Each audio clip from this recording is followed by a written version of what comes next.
कार्यक्रम नागरिक सवाल म नारायण अवस्थी प्रविधिमा साथ दिँदै हुनुहुन्छ आरडीजी र नवीनजीले।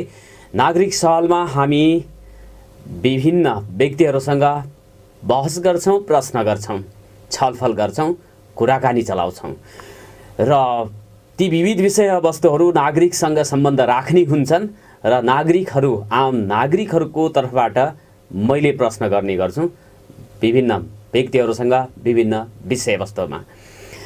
आज मैले कोरोना संक्रमणको कुराकानी गर्नुपर्ने हुन्छ। भारतबाट अघोषित रूपमा नाका नखुले पनि नागरिकहरू भित्र्याइराखेको छ सरकारले, स्थानीय प्रशासनले।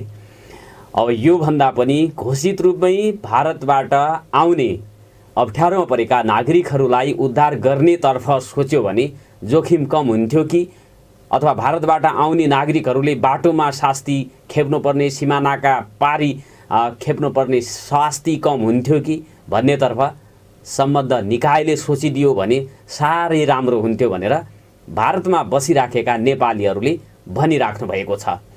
र भर्खरै मैले कोरोना संक्रमणको कुरासँगै सम्बन्धित विषयवस्तुमा कुराकानी गर्नेछु। बझाङ जिल्लाका केही स्थानीय तहका स्थानीय सरकारका प्रमुखहरूसँग र बझाङ जिल्लाका सहायक प्रमुख जिल्ला अधिकारीसँग मैले कुराकानी गर्नेछु।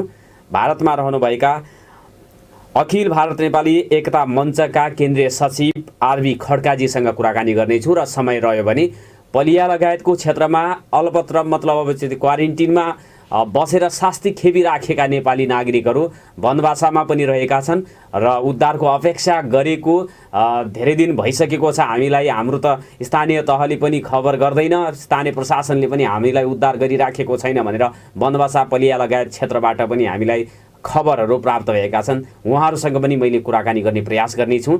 र पछिल्लो पटक कैलालीमा 3 सहित सुदूरपश्चिममा थप 5 जनामा कोरोना पुष्टि भएको छ। बैतडीमा 1 जना थुनुवा, डडेलधुरामा डिस्चार्ज भएका बिरामीलाई पनि संक्रमण देखा परेको छ। प्रदेशभरि संक्रमितको संख्या 10 जना पुगेको छ। यद्यपि 5 जना निको भएर घर फर्किसक्नु भएको छ भने कैलालीको जानकी गाउँपालिकाका 3 जनामा संक्रमण देखा परेको छ। ती 3 जना मध्ये 1 जना महाराष्ट्रबाट लुकी छिपी नेपाल प्रवेश गरेको भन्ने जानकारी आएको छ। अर्को जना बाँकेबाट र अर्को जना इटहरीबाट यो भर्खरै जेठ महिनामै कैलाली आएको भन्ने कुराहरू पुष्टि भएको छ। यसैगरी बैतडीका थुनुवा चैत 6 गते मुम्बईबाट अथवा भारतबाट नेपाल फर्किएको र त्यसपछि अब उहाँ चाहिँ थुनुवा भएकै अवस्थामा हो अथवा चैत 6 गते भारतबाटै आउँदाखेरि संक्रमण भएर आएका थिए। यो एकदमै अब पत्ता लगाउन पनि निकै गाह्रो हुने स्थिति चाहिँ त्यहाँ देखा परेको छ। डडेलधुराका परशुराम नगरपालिकाका 1 जना स्थानीयमा स्क्रब टाइफसको बिरामी थिए। त्यसपछि डिस्चार्ज भइसकेपछि उहाँलाई कोरोना संक्रमण देखा परेको छ। यो सँगसँगै खतराको घण्टी सुदूरपश्चिममा पुनः एकपटक बजेको छ र सबैले सतर्क सजग हुनुपर्ने अवस्था देखा परेको छ। सङ्कटको बेला सुदूरपश्चिममा पश्चिम प्रदेशका सङ्घीय सांसदहरू, जनप्रतिनिधिहरू, सांसदहरू हराएको भनेर चाहिँ सर्वसाधारणले गुनासो गरेका छन्। मजदुरको उद्धार तथा राहत व्यवस्थापनमा उहाँहरूको भूमिका शून्य देखियो भनेर चाहिँ यो गुनासाहरू आएका छन्। र उद्धारको कुरा गर्ने हो भने भारतबाट आउने गौरीफन्टा, बनबासा नाका, जुलाघाट नाका, यो चाहिँ दार्चुला जिल्लाको दार्चुलाका विभिन्न नाकाहरूबाट पनि नेपाली नागरिकहरूलाई भित्र्याइँदैछ। तर यो भित्र्याइँदाखेरि सीमा नाकामै स्वास्थ्य परीक्षणको व्यवस्थापन गर्ने कुरामा सरकार चुकेको छ। प्रदेश सरकार, स्थानीय सरकार र सङ्घीय सरकारले जे जसरी यो चाहिँ लामो अवधिमा तयारी गर्नुपर्ने हुन्थ्यो। भारतमा यति नागरिकहरू रहेका छन् र यसको चाहिँ मोटामोटी सङ्ख्या पत्ता लगाउनु पर्थ्यो। त्यसपछि रोजगारी गुमाएर घर फर्किने नेपालीहरूको सङ्ख्यालाई पनि यकिन गरेर सोही आधारमा सीमा नाकामै आउँदाखेरि स्वास्थ्य परीक्षण गर्नुपर्ने व्यवस्था गर्नुपर्ने थियो। तर र्यापिड टेस्ट समेत गर्न नसक्ने अवस्था देखिएको छ। प्रदेश सरकारसँग र्यापिड किटहरूको अभाव रहेको छ, पीसीआर किटहरूको अभाव रहेको छ। तर हजारौंको सङ्ख्यामा नेपालीहरू भित्रिएको अवस्था छ सीमा नाका हुँदै। र पछिल्लो 24 घण्टाको कुरा गर्ने हो भने सुदूरपश्चिममा यो 82 जनाको धनगढी प्रयोगशाला मार्फत कोरोना परीक्षण भएको छ र हजारौंको सङ्ख्यामा सुदूरपश्चिममा नागरिकहरू भित्रिएको अवस्था छ। उहाँहरूलाई कोरोना परीक्षण नगरिकनै ज्वरो नापेर सम्बन्धित स्थानीय तहमा पठाउने काम भएको छ। यदि क्वारेन्टिनमै अथवा कुनै व्यक्ति त्यो समूहमा सङ्क्रमित छ भने त्यो उक्त व्यक्ति मार्फत पुरै क्वारेन्टाइनमा रहेका व्यक्तिहरूमा कोरोना सल्किने सम्भावनालाई नजरअन्दाज गरिएको जस्तो छ। त्यो तयारी पुगेन, सरकारले परीक्षणको दायरा पनि बढाउन सकेन र आउने सम्भावित सङ्ख्यालाई यकिन गरेर सीमानाकामै व्यवस्थित तरिकाले कोरोना परीक्षण गरेर घर पठाउने व्यवस्थापन गर्न सकेन। यहाँनिर चाहिँ सरकार चुकेको छ। म यहाँनिर छोटो कुरा चाहिँ भनिहालौँ, कोरोना डायरीको कुरा गर्ने हो भने माघ 9 गते नेपालमा पहिलो केस देखा परेको थियो। त्यसपछि चैत्र 10 मा दोस्रो सङ्क्रमित व्यक्ति पत्ता लागेको अवस्था थियो।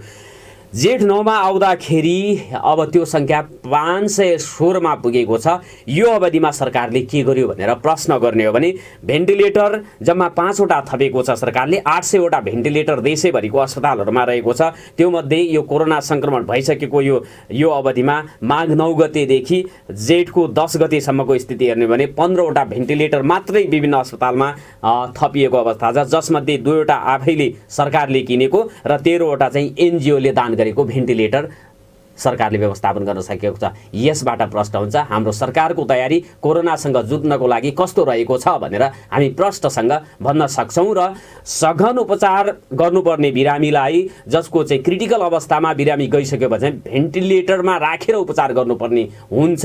अब हाम्रो भेन्टिलेटरको अवस्था देशैभरिको हेर्ने हो भने 800 को हाराहारीमा मात्रै रहेको छ। त्यो मध्ये पनि केही बिग्रेको अवस्था छ भने अब त्यसले यो 516 पुगेको छ। 516 अझ सङ्क्रमण त्यसको दोब्बर हुन चाहिँ थोरै 1 हप्तामै यो चाहिँ सङ्क्रमितको सङ्ख्या दोब्बर भएको छ। यही हिसाबले अर्को 1 हप्तामा दोब्बर भयो भने र समुदायमै यो चाहिँ कोरोना सङ्क्रमण फैलिराखेको स्थितिमा सरकारले जे जस्तो तयारी गर्नुपर्ने हो सुरुदेखि अहिलेसम्म चुकिराखेको छ। र यो चाहिँ सीमानाकाबाट आउनेहरूलाई पनि यसरी अघोषित रूपमा उद्धार गर्नुभन्दा पनि घोषित रूपमा यो व्यवस्थित तरिकाले गर्न सक्यो भने सङ्क्रमणको जोखिम कम हुन्थ्यो। भारतमा क्वारेन्टिनमै बस्दाखेरि पनि त्यहीबाट भारतीय सीमावर्ती क्षेत्रमा क्वारेन्टिनमा बस्दाखेरि सो क्षेत्रबाटै पनि सङ्क्रमण हुने सम्भावना चाहिँ बढिरहेको स्थिति छ। त्यतातर्फ सरकारको ध्यान जान सकिरहेको छैन। आज मैले यही विषयमा चाहिँ कुराकानी गर्नेछु। यो बझाङ जिल्लाका केही स्थानीय तहका प्रतिनिधिहरूसँग मैले कुराकानी गर्नेछु। केदारसिंह गाउँपालिकाका अध्यक्ष इन्द्र भण्डारीसँग टेलिफोन सम्पर्क गर्न प्राविधिक मित्रलाई म अनुरोध गर्दछु। बङ्गल नगरपालिकाका धनबहादुर विष्टजीसँग कुराकानी गर्नेछु। आरडीजीलाई मैले अनुरोध गरेँ इन्द्र भण्डारीजीलाई टेलिफोन सम्पर्क गरिदिनको लागि। धनबहादुर विष्ट भुवनेश्वर उपाध्याय थलारा गाउँपालिकाका अध्यक्ष, प्रेमबहादुर बोहरा बित्थडचिर गाउँपालिकाका अध्यक्ष, रामबहादुर सार्की सहायक प्रमुख जिल्ला अधिकारी बझाङ, उहाँसँग मैले कुराकानी गर्नेछु। र हामीसँग केदारसिंह गाउँपालिकाका अध्यक्ष इन्द्रबहादुर भण्डारीसँग हाम्रो प्राविधिक मित्रले टेलिफोन सम्पर्क गर्दै हुनुहुन्छ। र मैले यो बझाङको कुरा गर्ने हो भने यो हिजोसम्मको 8 गतेसम्मको हिजो 9 गते उहाँहरूले चाहिँ प्रकाश स्वास्थ्य कार्यालय बझाङले निकालेको तथ्याङ्क अनुसार जम्मा 292 जनाहरू क्वारेन्टिनमा रहेका छन् र उनीहरूको स्वास्थ्य परीक्षण नगरिकनै सुदूरपश्चिमको कैलाली, कञ्चनपुर, बैतडी, दार्चुला लगायतको नाकाबाट उहाँहरूलाई जिल्लामा भित्र्याएको र जिल्लाका विभिन्न स्थानीय तहहरूमा यो चाहिँ क्वारेन्टिनमा रहेको अवस्था छ। हामीलाई जानकारी भएअनुसार केदारसिंह गाउँपालिकामा 16 जना, बङ्गल नगरपालिकामा 44 जना भन्दा बढी व्यक्ति र फेरि चाहिँ थपिँदै छन् भन्ने कुरा पनि उहाँले गर्नुभएको थियो।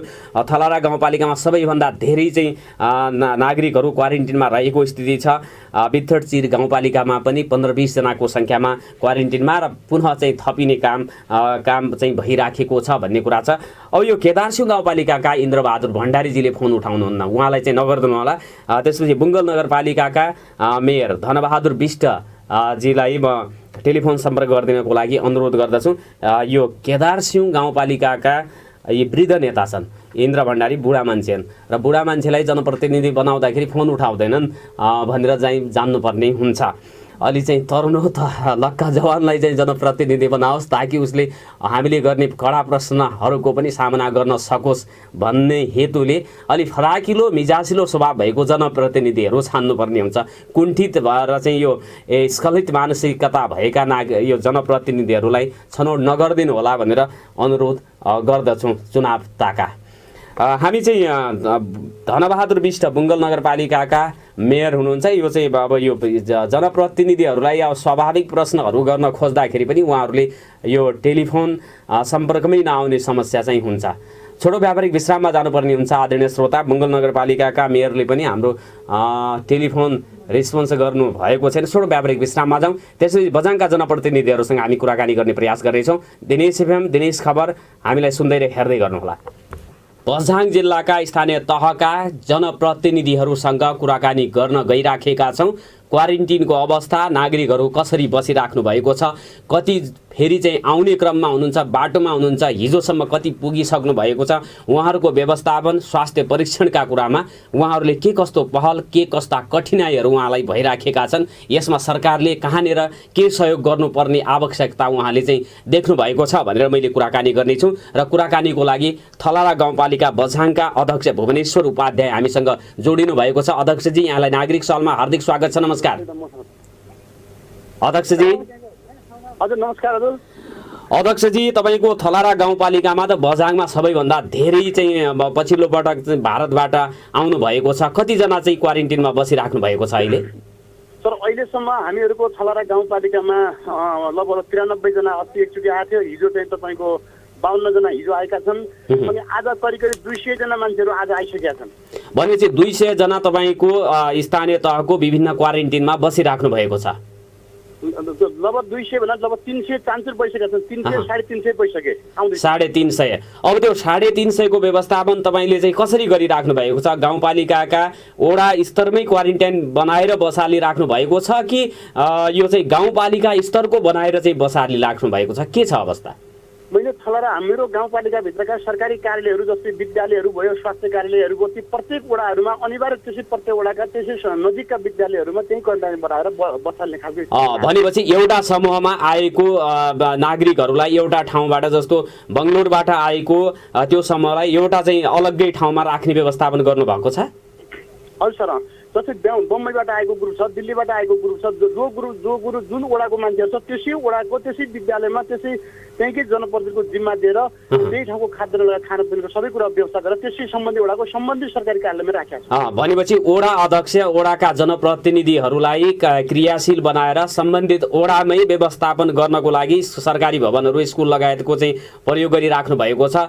त्यसपछि जुन चाहिँ भौतिक दूरीका कुराहरू, सरसफाइका खानेपानी, साबुन, अब यो सरसफाइका सामग्रीका कुराहरू, झुल लगायतका चाहिँ ओढ्ने ओछ्याउने कुराहरू हैन, यो विषयवस्तुको चाहिँ के छ, व्यवस्थापन गर्न सक्नु भएको छ कि बजेटको अभावले गर्दाखेरि सोचे अनुरूपको चाहिँ त्यो व्यवस्थापन गर्न सकिराख्नु भएको छैन? के लाग्छ यहाँलाई, कस्तो भइराखेको छ अहिलेसम्म? हजुरले भने जस्तै यहाँ झुलको त्यति आवश्यक पर्दैन, यो पाहाडमा त्यसो चिसो भएको कारणले गर्दा अन्य कुराहरू हजुर जस्तै साबुनका कुराहरू भए, जस्तै सेनिटरी प्याडका कुराहरू भए, अनि तपाईँको साबुन भयो, जस्तै कोलगेटका विषय भयो। अनि अस्ति मात्र हाम्रो 93 जना जो आएका थिए उनले साना साना केटाकेटीहरू थियो, उनीहरूलाई 2 किलोसम्म जस्तै एकपटकको लागि दुधका विषय भयो, 2 किलो दुध लगाउने विषय भयो र ओढ्ने ओछ्याउने सहित हामीले व्यवस्था गरेका थियौँ। भने अब समस्या आयो। अब किनभने आज मात्र तपाईँको 200 जना थलारा गाउँपालिकामा आउँदैछन्। अहिले गाडीबाट भर्खर मैले मान्छे त्यहाँ प्रत्येक वडा प्रत्येक वडा सम्बन्धी वडाका वडा जस्तै पठाइसकेका छौँ। अब समस्या आयो। अब कसरी राख्ने भन्ने कुराहरू आयो, बढीभन्दा बढी आयो। अब तिनको खाद्यान्नको विषय छ, तिनका अब चाहिँ ठुल्ठुलो स्कुलहरू पनि अब भरिसकेका छन्। अब ती साना चाहिँ प्राइभेटहरूमा राख्नुपर्ने स्थिति छ, त्यहाँ चाहिँ कोठाहरूको अभाव छ, शौचालयको, खानेपानीको अभाव होला, झ्याल ढोकाको पनि समस्या हुन्छ होला हैन?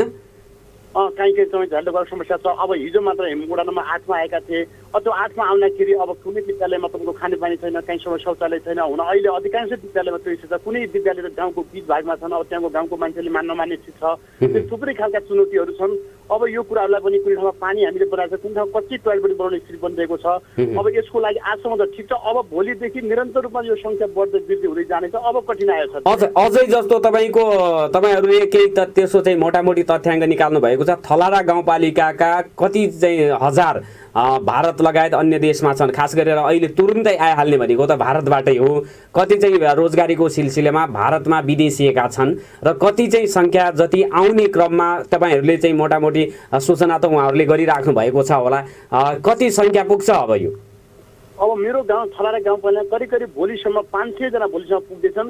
हामीले यसको चाहिँ टार्गेट चाहिँ 1200 जना लगाएका छौँ। 1200 जना मान्छेहरू थलारा गाउँपालिका आउने सम्भावना छ। तिनीहरू सम्पर्कमा छन्, कोही बम्बई छन्, कोही बेङ्गलोर छन्। तिनीहरू निरन्तर तपाईँको 100 जना प्रत्येक दिन अहिले थलारा गाउँपालिका प्रवेश गरिरहेको छ। भनेपछि हरेक दिन 100 जनाको हिसाबले 1200 भन्दा बढी आउँछन् भन्ने तपाईँहरूको आकलन हो। अब यो सीमानाकाबाट पनि अघोषित रूपमै सीमा त सिलै छ, तैपनि उद्धार भइराखेको छ। यस्तो अवस्थामा तपाईँहरूको जिम्मामा स्वास्थ्य परीक्षण नगराइकनै अब कोरोना सङ्क्रमित भएको ठाउँबाट आएकाहरूलाई जिम्मा लिँदाखेरि त अब पुरै गाउँलाई नै जोखिम हुने, स्वयं आउनेहरूलाई पनि जोखिम हुने। सरकारले सीमा नाकामै परीक्षणको व्यवस्था गरिदिएको भए हुन्थ्यो जस्तो लागेन? यसका लागि तपाईँहरूले अब यो सम्बन्धित निकायहरूसँग जिल्ला प्रशासन मार्फत, तपाईँको सङ्घीय सांसदहरू मार्फत, प्रदेश सांसदहरू मार्फत यो चाहिँ कुरा झकझकाउनु भएन उहाँहरूलाई? के भन्नुहुन्छ उहाँहरूले? हामीले केन्द्रको मान्य जिल्ला हो पर अस्तिको दिनमासम्म हामीले जतिखेर हाम्रो 93 जना आएको थियो त्यो 93 जनालाई हामीले बकाइदासम्म चाहिँ तपाईँको बोर्डहरू चेक गरेर मात्र हामीले प्रवेश गराएका थियौँ भने हिजो अस्तिदेखि अब त्यो त बिना चेक गराएर त्यसको पुरै लस्कर आउने क्रम जारी छ। अब यसलाई कन्ट्रोल गर्नको लागि अब हिजो आएको मान्छेलाई हामी एकदम चाहिँ डराएको अवस्था छ र त्यसको लागि सङ्घीय मान्यज्यूहरू छ, प्रदेश मान्यज्यू भयो, सभामुखज्यूलाई भयो, हामी त्यहाँको सिडिओ साहबलाई भयो, अब आउने मान्छेलाई एकदम चेक मात्र गराएर प्रवेश गराएर प्लिज भन्ने खालको कुराहरू गरेका छौँ। यदि त्यो स्थिति त्यस्तो खालको सकिन्छ भने प्रदेशका त्यहाँका धनगढी महिनाका ठुल्ठुलो ठाउँहरूमा त्यही चौधरी काटेर त्यही चाहिँ तपाईँको चाहिँ राखेर चौधरी काटेर त्यही उपचार गरेर त्यही सम्पूर्ण विधिहरू अपनाएर मात्र पहाड पठाऊ भन्ने खालको हाम्रो माग छ। अब किनभने यहाँ कुनै मान्छे अब दङ्गाजीको अथवा कुनै हाम्रो गाउँपालिका एउटा दूरदराजको माथिको विद्यालयमा राखेका छौँ जसले पैदल हिँड्दा हाम्रो चाहिँ 2-4 घन्टा लाग्छ भने भोलि त्यो मान्छे बिमारीलाई बोक्दा त्यसको समस्या भोलि चाहिँ त्यो भाइरसको भयो मान्छे देखिँदा भोलि हामीलाई समस्या हुन्छ। त्यसले त्यो ठाउँमा राख्नुहोस् तराईमा कुनै भनेपछि सीमा नाकाबाट भित्र्याउँदाखेरि पिसिआर परीक्षण गरेर पठाउनुहोस् अथवा कैलाली र कञ्चनपुरमा क्वारेन्टिनको व्यवस्थापन गरेर मात्रै यकिन गरेर, मतलब कोरोना पोजिटिभ नेगेटिभ छैन, सङ्क्रमण छैन भन्ने पुष्टि गरेर मात्रै हाम्रो जिम्मामा दिनुहोस्, बरु उहाँहरूलाई हामी चाहिँ 21 दिनसम्म क्वारेन्टिनमा राख्न सक्छौँ भनेर भन्दै हुन्छ तपाईँहरूले। तर त्यो कुरा चाहिँ सुनिएको छैन, सुनाइ भएको छैन।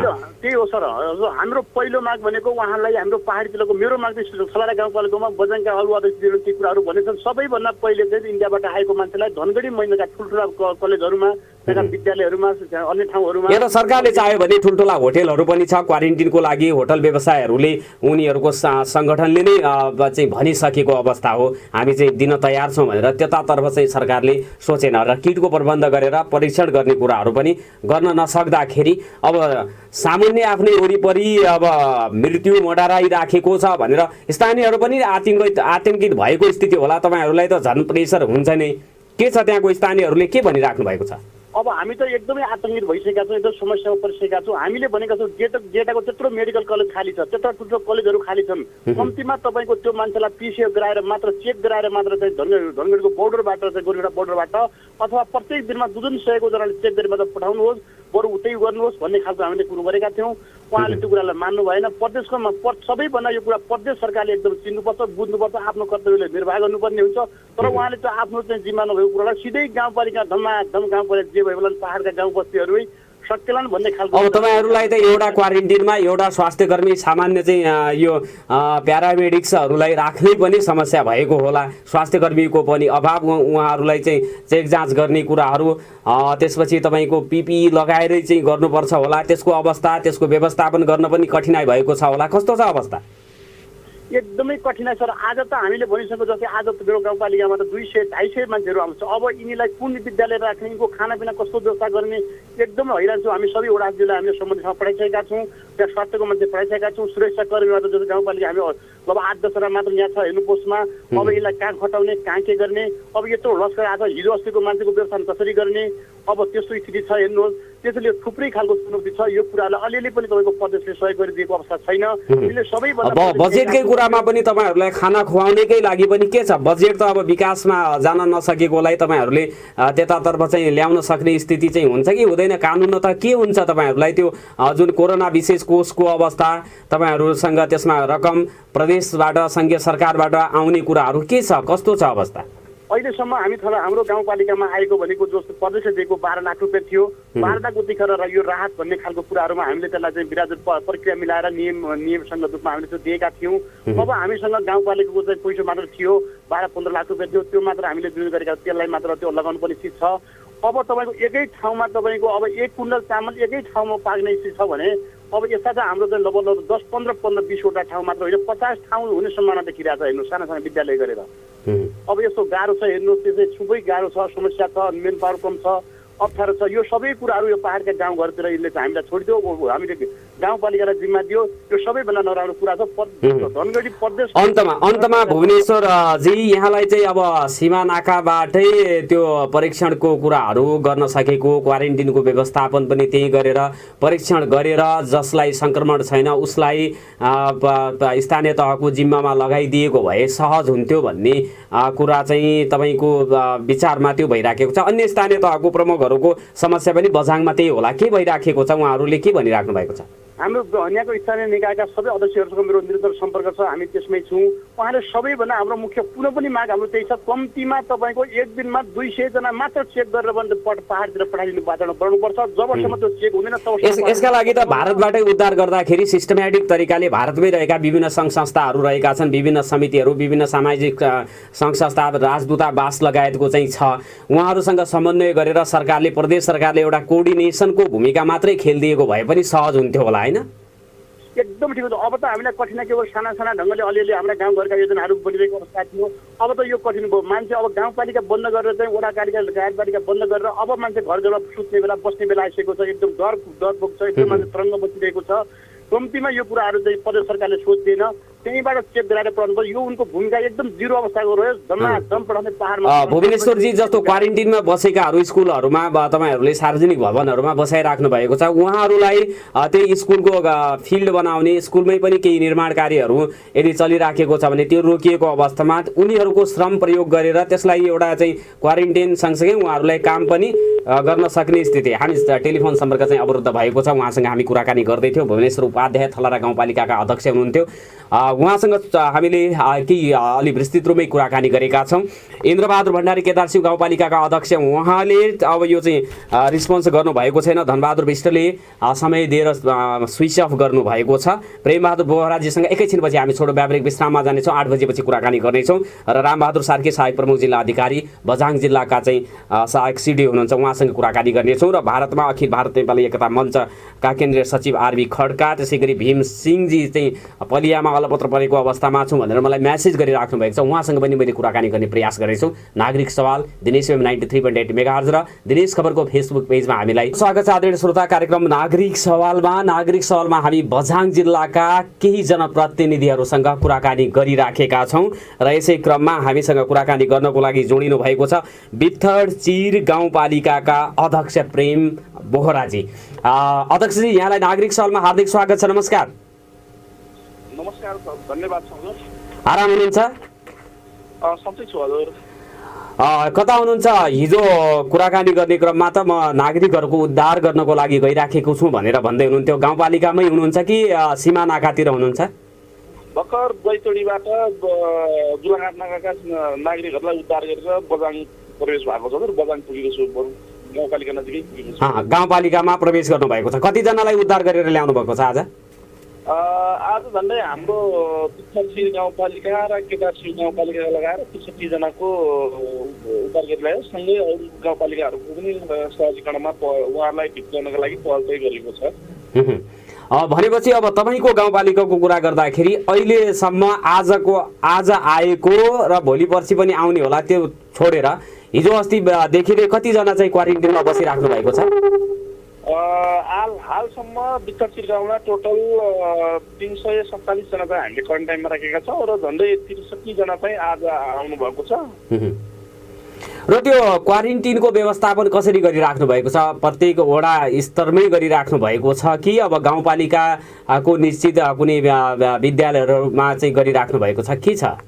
खास गरी पहिला हामीले प्रत्येक वडामा नै क्वारेन्टाइनको व्यवस्थापनको लागि गऱ्यौँ। मान्छेको सङ्ख्या हेरेर मान्छेको मास कति चाहिँ पर्छन् भनेर अहिले चाहिँ हामीले 3 ठाउँमा क्वारेन्टाइनको व्यवस्थापनको लागि गरिरहेका छौँ र अब बढी नै भयो भने अलिकति 4-5 ठाउँमा सुरु गरेको छ। पित्थरको केदार माविमा गरेको छ, देउलेको देवेश्वरी माविमा गरेको छ, यता भवानी आविमा गरेको छ र सुनकुडाको सुनकुडा माविमा र यो कालिका आविमा गरी हामीले अहिले झन्डै 5 ठाउँमा क्वारेन्टाइनको व्यवस्थापन गरिएको छ। यो चाहिँ क्वारेन्टाइन नाम मात्रैको भयो भन्ने कुराहरू पनि स्वयं प्रधानमन्त्रीजीले चाहिँ भन्नुभएको छ। यसलाई अपग्रेड गर्नुहोस् भनेर चाहिँ निर्देशन दिनुभएको छ। उक्त कुरालाई चाहिँ के कसरी तपाईँहरूले अब चाहिँ यो शौचालय, खानेपानी, अब यो भौतिक दूरीका कुराहरू, सरसफाइका कुराहरूमा चाहिँ अलिकता चाहिँ ध्यान पुगेन।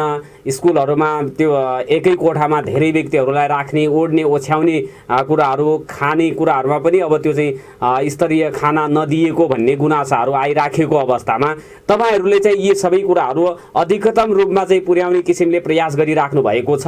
त्यहाँ चाहिँ बस्नेहरू सन्तुष्ट भएर बसिराखेको, तपाईँहरूलाई पनि हामीले सके जति राम्रै गरिराखेका छौँ भन्ने अनुभूति भइराखेको छ कि अब एन केन प्रकारमा चाहिँ 21 दिन बसाल्ने त्यसपछि घर लगाउने भनेर चाहिँ त्यो चाहिँ अब यो 21 दिन जसरी पनि काटौँ भनेर बसिराखेको स्थिति हो क्वारेन्टिनमा बस्नेहरूले? के छ अहिलेसम्म हामीले अब खास गरी यो लकडाउनको नियमलाई पालना गर्दै सामाजिक दूरी काम गर्दै प्रत्येक स्कुलहरूमा क्वारेन्टाइनको व्यवस्थापन गरेको छ र केही कुराहरू उहाँहरूले जुन हामीले खास गरी अब नजिक बस्ती भएकाहरूलाई अलि नजिकै ठाउँमा क्वारेन्टाइनमा राखेका छौँ र केही ओढ्ने बिछाउनेमा केही कमी कमजोरी भएको छ भने उहाँहरूले घरबाटै ल्याएर सहयोग गर्नु भएको छ क्वारेन्टाइनमा बस्ने मान्छेहरूले। र खानाको लागि खाना बस्न त्यति गाह्रो चाहिँ हामीलाई अब यो गुनासो कतै कहीँबाट आएको छैन। उहाँहरूलाई अब बिहान चिया नास्ता, दिउँसो खाना दाल तरकारी, बेलुका 3-4 बजे फेरि नास्ता र बेलुका खानाको व्यवस्थापन गरेको छ र खानेकुराहरूमा अहिलेसम्म विकसित गाउँपालिकामा 347 जना क्वारेन्टाइनमा रहँदासम्म कसै कुराहरू हामीलाई खाना यो भएन ऊ भएन भन्ने कुराहरू आइरहेको छैन। अब अघिल्लो पटक त यो ऱ्यापिड टेस्ट केहीमा नमुनाको रूपमा मात्रै गरेर चाहिँ घर पठाइयो, भाग्यवश उहाँहरूमा सङ्क्रमण देखिएन।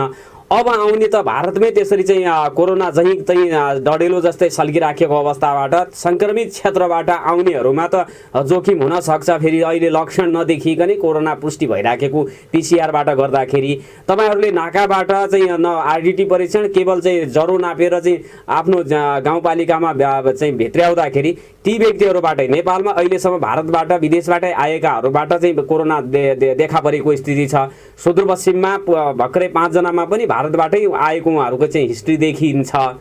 अब यो अवस्थामा सीमा नाकामै यो पिसिआर परीक्षणको प्रबन्ध गर्नुपर्ने, त्यसपछि ठिक छ तपाईँहरूले लगिसकेपछि पनि उहाँहरूलाई घर फर्काउनु पूर्व चाहिँ अनिवार्य रूपमा पिसिआर परीक्षण हुनुपर्छ भन्ने आवाज उठिराखेको छ। तत्सम्बन्धमा तपाईँहरूले चाहिँ अब पिसिआर परीक्षण गर्न सक्नुहुन्छ? यसका लागि मैले अब योभन्दा अगाडि हामीले खास गरी वैशाख 9 बजेदेखि अब लकडाउन भए लगत्तै हामीले क्वारेन्टाइनमा राख्ने सुरुवात गरेका छौँ र पहिलाकाहरूलाई आरटिटी चेक गरेर पठाएको छौँ।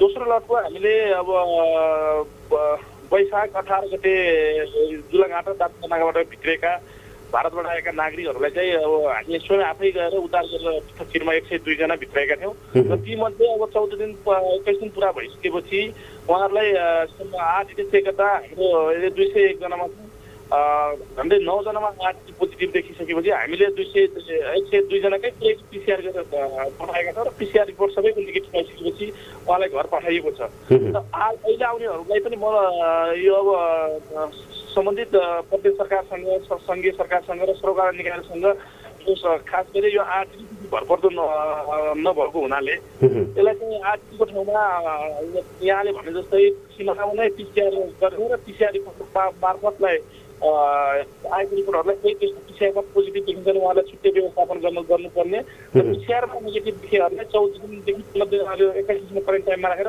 पुनः पिसिआर गरेर उहाँलाई निरोगता प्रमाण भएको महसुस गराएर घर पठाउनु पर्ने हुनुपर्थ्यो। त्यतातर्फ चाहिँ सम्बन्धित सरकारवालाको ध्यान जान जरुरी छ। जस्तो कि अब क्वारेन्टिनको व्यवस्थापन त तपाईँहरूले जसरी पनि गरिराखेको स्थिति छ। भोलि त्यही मध्ये कसैमा सङ्क्रमण भयो भने अब आइसोलेसनको लागि सिधै प्रादेशिक अस्पतालमै ल्याउनु पर्ने स्थिति चाहिँ ल्याउन सक्ने स्थिति नरहेको अवस्थामा आफ्नो स्थानीय तहमै त्यो स्वास्थ्य कार्यालयहरूमा आइसोलेसन बेडका कुराहरू पनि छन्, त्यो चाहिँ प्रबन्ध भइराखेको छ। के छ स्थिति? अब भौतिक चाहिँ पूर्वाधारको समस्या पनि होला तपाईँहरूसँग त? पहाडी जिल्लामा स्वास्थ्य संस्थाहरूमा पनि अब त्यति आइसोलेसनको व्यवस्था हुन सकेको छैन। हामीले बझाङ जिल्लाको जिल्ला हस्पिटल चैनपुरमा चाहिँ आइसोलेसनको व्यवस्थापन गरेको छ र हामीले अस्तिको दिनमा विगतमा जुन विद्यार्थी नगरपालिकामा 8 टेकेदार 9 जना जति पोजिटिभ देखिन्छ उहाँहरूलाई आइसोलेसनमै राख्नका लागि जिल्ला पठाइएको छ। उहाँहरूको पिसिआर रिपोर्ट नेगेटिभ घरमा ल्याइएको अवस्था छ। यसका लागि अब खास गरी प्रदेश सरकार र सङ्घ सरकारलाई कमसेकम प्रत्येक पालिकामा अब यो आइसोलेसन बेड स्थापना गर्न नसके पनि अब पिएचसी भएको ठाउँ, प्राथमिक स्वास्थ्य केन्द्र भएको ठाउँमा र अलिकति खुल्ला ठाउँमा र स्वास्थ्य भवनहरूको भौतिक संरचना भएको ठाउँमा चाहिँ यी बेडहरूको लागि मैले खास प्रदेश सरकारलाई अनुरोध गर्न चाहन्छु। मैले योभन्दा अगाडि प्रदेश सरकारका स्वास्थ्य विभागका डाइरेक्टर हाम्रो डाक्टर बुढाज अवस्थीजीलाई पनि मैले अनुरोध गरेको छु। कमसेकम बित्थरचिरको देउलेखमा हामीसँग अहिले भौतिक संरचना छ, पिएचसीको भवनहरू बनेका छन्। यसमा आइसोलेसनलाई 15-20 बेडका लागि यहाँहरूलाई अनुरोध गरेको छु। उहाँले अब के हुन्छ त भनिराख्नु भएको छ। अस्ति मात्र पनि कुरा भएको छ उहाँसँग।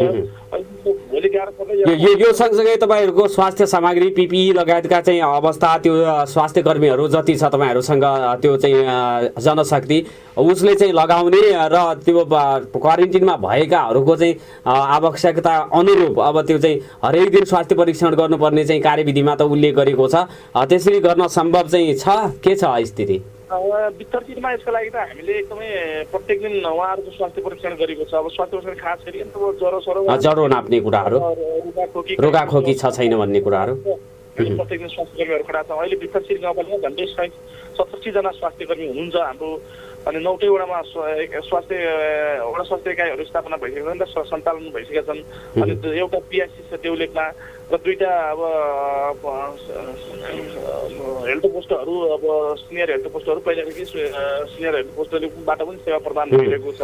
अध्यक्षजी जस्तो अब यो खाना खुवाउने कुराहरू, बसाउने, क्वारेन्टिनमा बसाउने कुराहरू त तपाईँहरूले गरिहाल्नुहुन्छ। त्यो क्षमता पनि आर्थिक रूपले, भौतिक रूपले, प्राविधिक रूपले तपाईँहरूसँग होला। तर परीक्षण नभइकनै 21 दिन कट्यो भन्दैमा घर फर्काउने स्थिति त अब रहँदैन होला नि। यसका लागि चाहिँ अन्तमा के भन्न चाहनुहुन्छ? यहाँको चाहिँ माग के रहेको छ? मलाई लाग्छ अब यहाँका इन्डियाबाट आउने नागरिकहरूलाई पिसिआर नगरिकन घर पठाउनु भनेको सबै जोखिम भित्र्याउनु हो। यसले चाहिँ भोलि ठुलो महामारीको रूप लिन सक्छ र झन् सरकारलाई यो धान्नै गाह्रो हुन्छ, राज्यलाई गाह्रो हुन्छ। यसकारण मैले सम्बन्धित निकायसँग पनि आफू पनि मेरो व्यक्तिगत हिसाबले म अनुरोध गर्न चाहन्छु, उहाँहरूलाई पहल गर्छु र यो मिडिया मार्फत पनि, खास गरी मिडिया मार्फत पनि सम्बन्धित निकायबाट खास यो पनि मैले यो अब आउने इन्डियाबाट आउनेहरूलाई सबैलाई पिसिआर गर्नका लागि प्रदेश सरकार र सङ्घ सरकारसँग विनम्र अनुरोध गर्न चाहन्छु। अन्तमा मैले यहाँलाई सोध्नुपर्ने पहिले नै थियो, तर अन्तमा सोध्न चाहे, अझै तपाईँको गाउँपालिकामा कति जति चाहिँ नागरिकहरू आउलान् भन्ने लाग्छ भारतबाट मात्रै? के छ तपाईँहरूको सम्पर्कमा कति जति चाहिँ छन्? बित्थरचिर गाउँपालिकामा अझै दार्चुला र इन्डियामा हिजो 4-5 घन्टासम्म नाका खुल्दा उहाँहरूले टाढाबाट त्यो नाका गेटसम्म नआउनु पाउँदा झन्डै 25देखि 40 जनादेखि आएको छ रिपोर्टमा। दिल्लीबाट अरू त्यता देहरादूनदेखि दिल्ली बेङ्गलोरबाट आउनेहरूको सङ्ख्यामा त झन्डै अब सबै घर आउने भने झन्डै 1000 होला। 1000 जति अझै आउँछन् भन्ने तपाईँहरूको अनुमान छ? अनुमान चाहिँ छ। र उहाँहरूलाई पनि व्यवस्थापन गर्नको लागि खास गरेर सीमा नाकाबाटै पिसिआर परीक्षण गरेर चाहिँ पठाउन सक्ने स्थिति भइदिएको भएर वैधानिक तरिकाले अथवा नाका केही दिनका लागि त्यो व्यवस्थित तरिकाले उहाँहरूलाई भित्र्याउने प्रयास सरकारले गरिदिएको भए तपाईँहरूलाई पनि सहज हुन्थ्यो। यो कुरा चाहिँ आइराखेको छ। समय दिनुभयो अध्यक्षजी, यहाँलाई हार्दिक धन्यवाद छ यसको लागि। धन्यवाद। बित्थरचिर गाउँपालिकाका अध्यक्ष प्रेम बोहरा हुनुहुन्थ्यो, उहाँसँग कुराकानी गरे। यसपछि बुङ्गल नगरपालिका बझाङका नगर प्रमुख धनबहादुर विष्टजीसँग म कुराकानी गर्न गइराखेको छ। प्राविधिक मित्रले उहाँलाई टेलिफोन सम्पर्क गरिराख्नु भएको छ र बझाङको कुरा गर्ने हो भने हाल हिजोसम्मको मितिमा 292 जना क्वारेन्टिनमा बसेको र आजको चाहिँ हेर्दाखेरि त 300 भन्दा बढी क्वारेन्टिनमा त थलारा गाउँपालिकाको मात्रै रहेको कुरा त्यहाँको चाहिँ अध्यक्ष भुवनेश्वर उपाध्यायजीले चाहिँ जानकारी दिनुभएको छ। यसैगरी भित्र्याउने क्रम पनि जारी रहेको रहेको छ। नेपालमा भारतका विभिन्न सहरहरूबाट विभिन्न राज्यहरूबाट नेपाली नागरिकहरू सुदूरपश्चिमेली नागरिकहरू भित्रिने क्रम जारी रहेको छ। अलपत्र अवस्थामा परेकाहरू पनि उत्तिकै हुनुहुन्छ।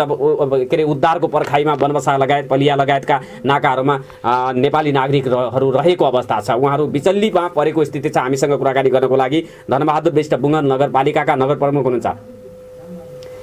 उहाँसँग हाम्रो टेलिफोन सम्पर्क हुन सकेन भनेर चाहिँ प्राविधिक मित्रले भन्दै हुनुहुन्छ। सम्भवतः सहायक प्रमुख जिल्ला अधिकारी बझाङका रामबहादुर सार्की सर हामीसँग जोडिनु भएको छ। सहायक सिडिओ साहब, यहाँलाई नागरिक सवालमा हार्दिक स्वागत छ। नमस्कार। नमस्कार हजुर, आराम हुनुहुन्छ सर? ठिकै छु हजुर, आरामै छु। यो समग्रतामा यहाँसँग मैले कुराकानी गर्नुपर्ने हुन्छ। बझाङ जिल्लामा निकै बढी सङ्ख्यामा अहिले पनि क्वारेन्टिनमा स्थानीयहरू रहेको अवस्था, आउने क्रम पनि निरन्तर रूपमा जारी रहेको अवस्था। यो चाहिँ भारतको विभिन्न राज्यहरूबाट विभिन्न सहरहरूबाट सीमा नाकासम्म पुगेका भोलि पर्सि आउँदैछौँ भन्ने कुराहरू हामी सञ्चारकर्मीहरूलाई पनि उहाँहरूले जानकारी गराइराख्नुहुन्छ। यस्तो स्थितिमा सीमा नाकामा परीक्षण भइराखेको छैन, सामान्य तापक्रम नाप चाहिँ के अरे चाहिँ परीक्षण गरेर पठाइँदैछ। यो एउटा जोखिम चाहिँ गाउँघरमा भित्रिँदैछ। कोरोना सङ्क्रमण भएको केही मात्रै व्यक्ति भयो भने पुरै समुदायमा त्यो सल्किने स्थिति रहन्छ।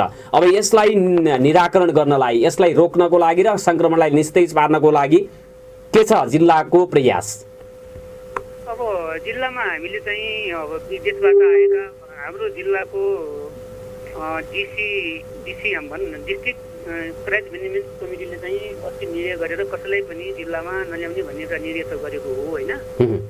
तर अहिले निर्णय भन्दा पनि अब विभिन्न नेताजीहरूसँगको दबावले अब विदेशमा आएका मान्छे चाहिँ सीमामा रोकिएका कारणले कतिपय जनप्रतिनिधिहरूले आफ्नो गाउँपालिकाको मान्छेहरू कैलालीमा गएर अथवा चाहिँ झुलाघाटमा गएर पनि रिसिभ गरिराख्नु भएको छ र यसले निश्चित रूपमा पनि यो रोगको लागि सङ्क्रमण गर्ने सम्भावना चाहिँ एकदम बढेर गएको छ होइन। अब अहिलेसम्म हाम्रो भारतबाट लगभग 1259 जना चाहिँ भारतबाट आइसकेका छन्। 1259 जना भारतबाट बझाङमा चाहिँ भित्रिएको छ आजसम्म।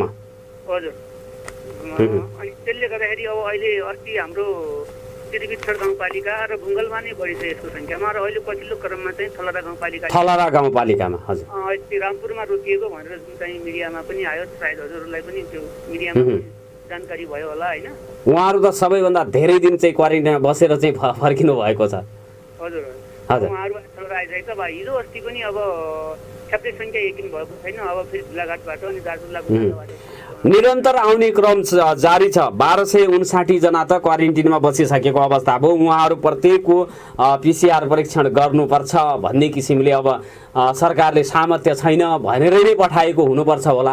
अब तपाईँहरूले पनि यो सामर्थ्य छैन, सङ्क्रमण चाहिँ लक्षणहरू देखा परेनन् भनेर 21 दिनपछि घर फिर्ता गरिसकेपछि बैतडीकै कुरा गर्ने हो भने म चैतको 6 गते आएको व्यक्तिमा हिजो मात्रै कोरोना पुष्टि भएको छ। त्यो स्थिति आयो भने पिसिआर परीक्षण नगरिकन अब यसको चाहिँ इन्क्युबेसन पिरियड चाहिँ कति हो भनेर ठ्याक्कै एकिनका साथ भन्न नसकिने स्थिति छ। यस्तो अवस्थामा अब पुरै जिल्ला चाहिँ जोखिममा हुन्छ होला।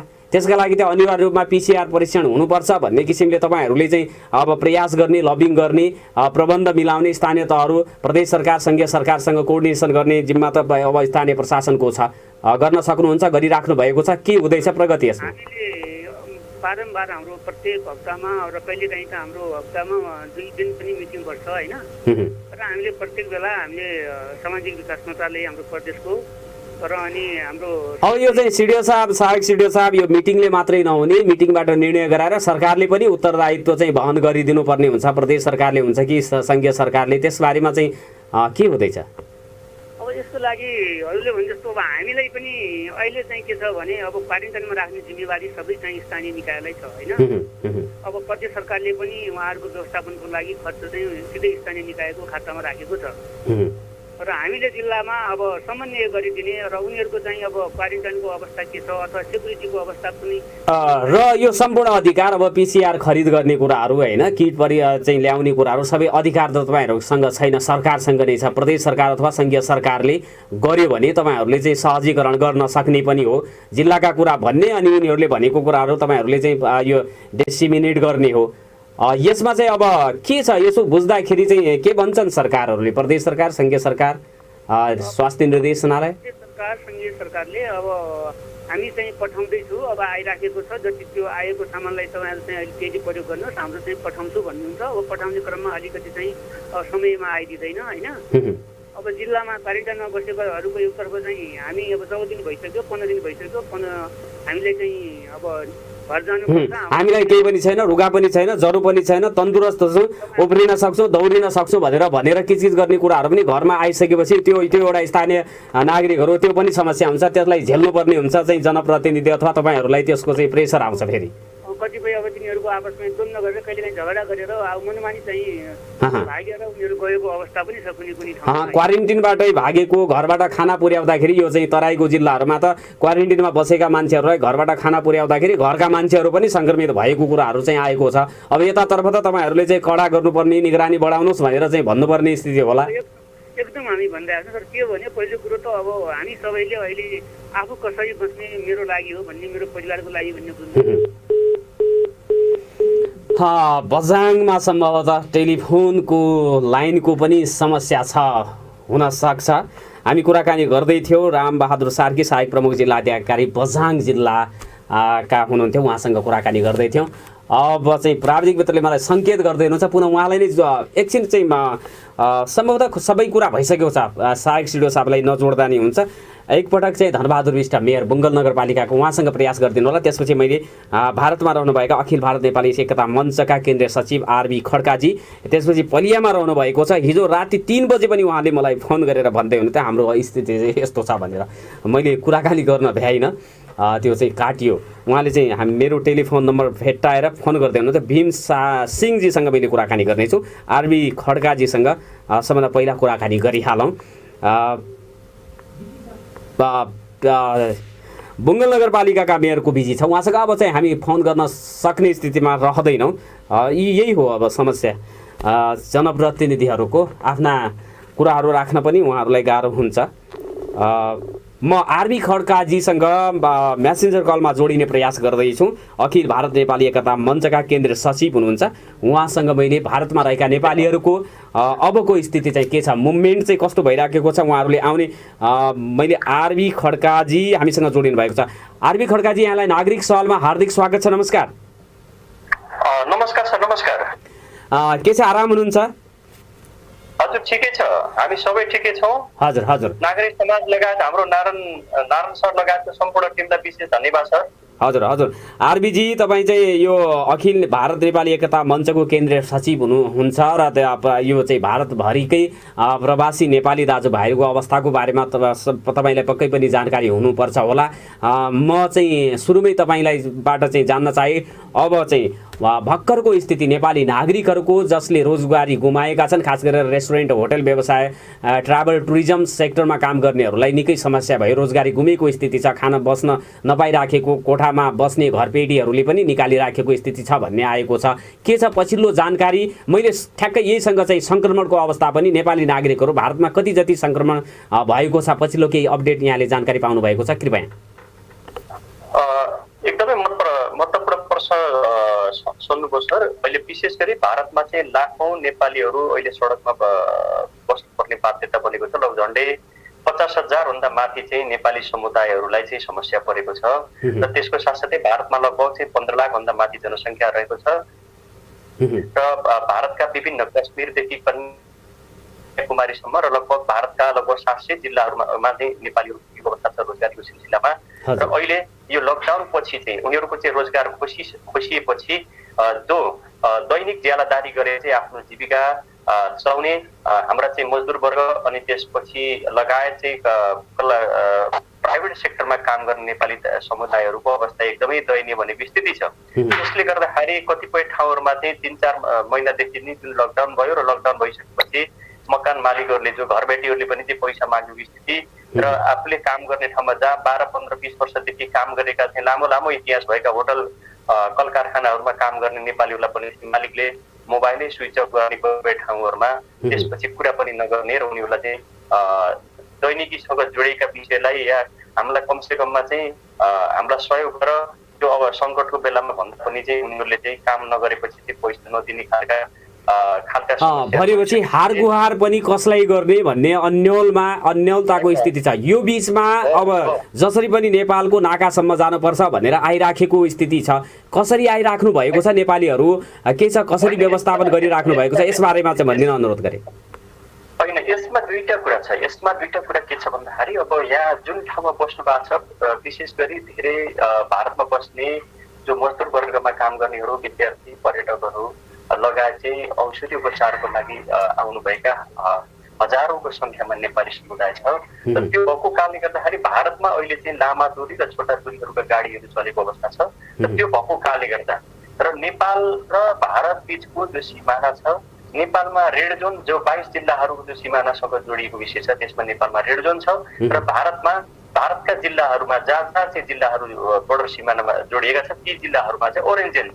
त्यो भएको कारणले भारतमा चाहिँ एउटा राज्यबाट अर्को राज्यमा चाहिँ जब भारतले नै आफ्नै देशका नागरिकलाई थेक्न नसकेको स्थिति भयो, त्यसपछि यहाँ त्यही बिचमा पनि के भन्दाखेरि नेपाली समुदायहरू पनि एउटा राज्यबाट अर्को राज्यमा जाने र वैदेशिक रोजगारको सिलसिलामा आएका मान्छेदेखि लिएर थुप्रो मान्छेहरू भारतमा जुन चाहिँ आएका मान्छेहरू छ, ती मान्छेहरूलाई यहाँ बस्न खान गाह्रो भइसकेपछि उनीहरू पनि भारतीय नागरिक के सर जस्तो गरेर भारतीय नागरिकहरूले जस्तै गरेर चाहिँ नेपाली समुदायहरू पनि एउटा ठाउँबाट अर्को राज्यहरूमा जाने स्थिति रह्यो। त्यो भएको कारणले गर्दाखेरि कतिपय ठाउँमा यो बेलामा के भन्दाखेरि सरकारको आधिकारिक धारणा नभएको कारणले गर्दा मान्छे हामी नेपाली समुदायहरूले भारतमा बस्ने लाखौं नेपाली समुदायहरूले हामी के भन्न चाहन्छौँ भने जो जहाँ हुनुहुन्छ त्यही सुरक्षित बस्नुपर्छ भन्ने नि हो।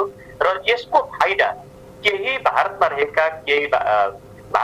रहेका केही टुर एन्ड ट्राभल्स र नेपालीहरू पनि केही नेपाली टुर एन्ड ट्राभल्सको संलग्नतामा जहाँ बोर्डरमा चाहिँ 500-700 रुपियाँको टिकट लाग्ने ठाउँमा जहाँ 1500-2000 भन्दा माथि नलाग्ने ठाउँहरूमा 5000-10,000 सम्म तिरेर आएको स्थिति छ। भर्खर मात्र मसँग सरसँग कुरा गरेर भन्दा एउटा घटना 2-2.5 लाख भन्दा माथि तिरेर दिल्लीको कश्मीरी गेटबाट हिँड्न थालेर चाहिँ 85 जना 85% चाहिँ एउटै गाडीमा बसालिसकेपछि भर्खर चाहिँ आनन्द बिहारमा चाहिँ थोपेको स्थिति छ र गाडीले सिज गर्ने भन्ने छ।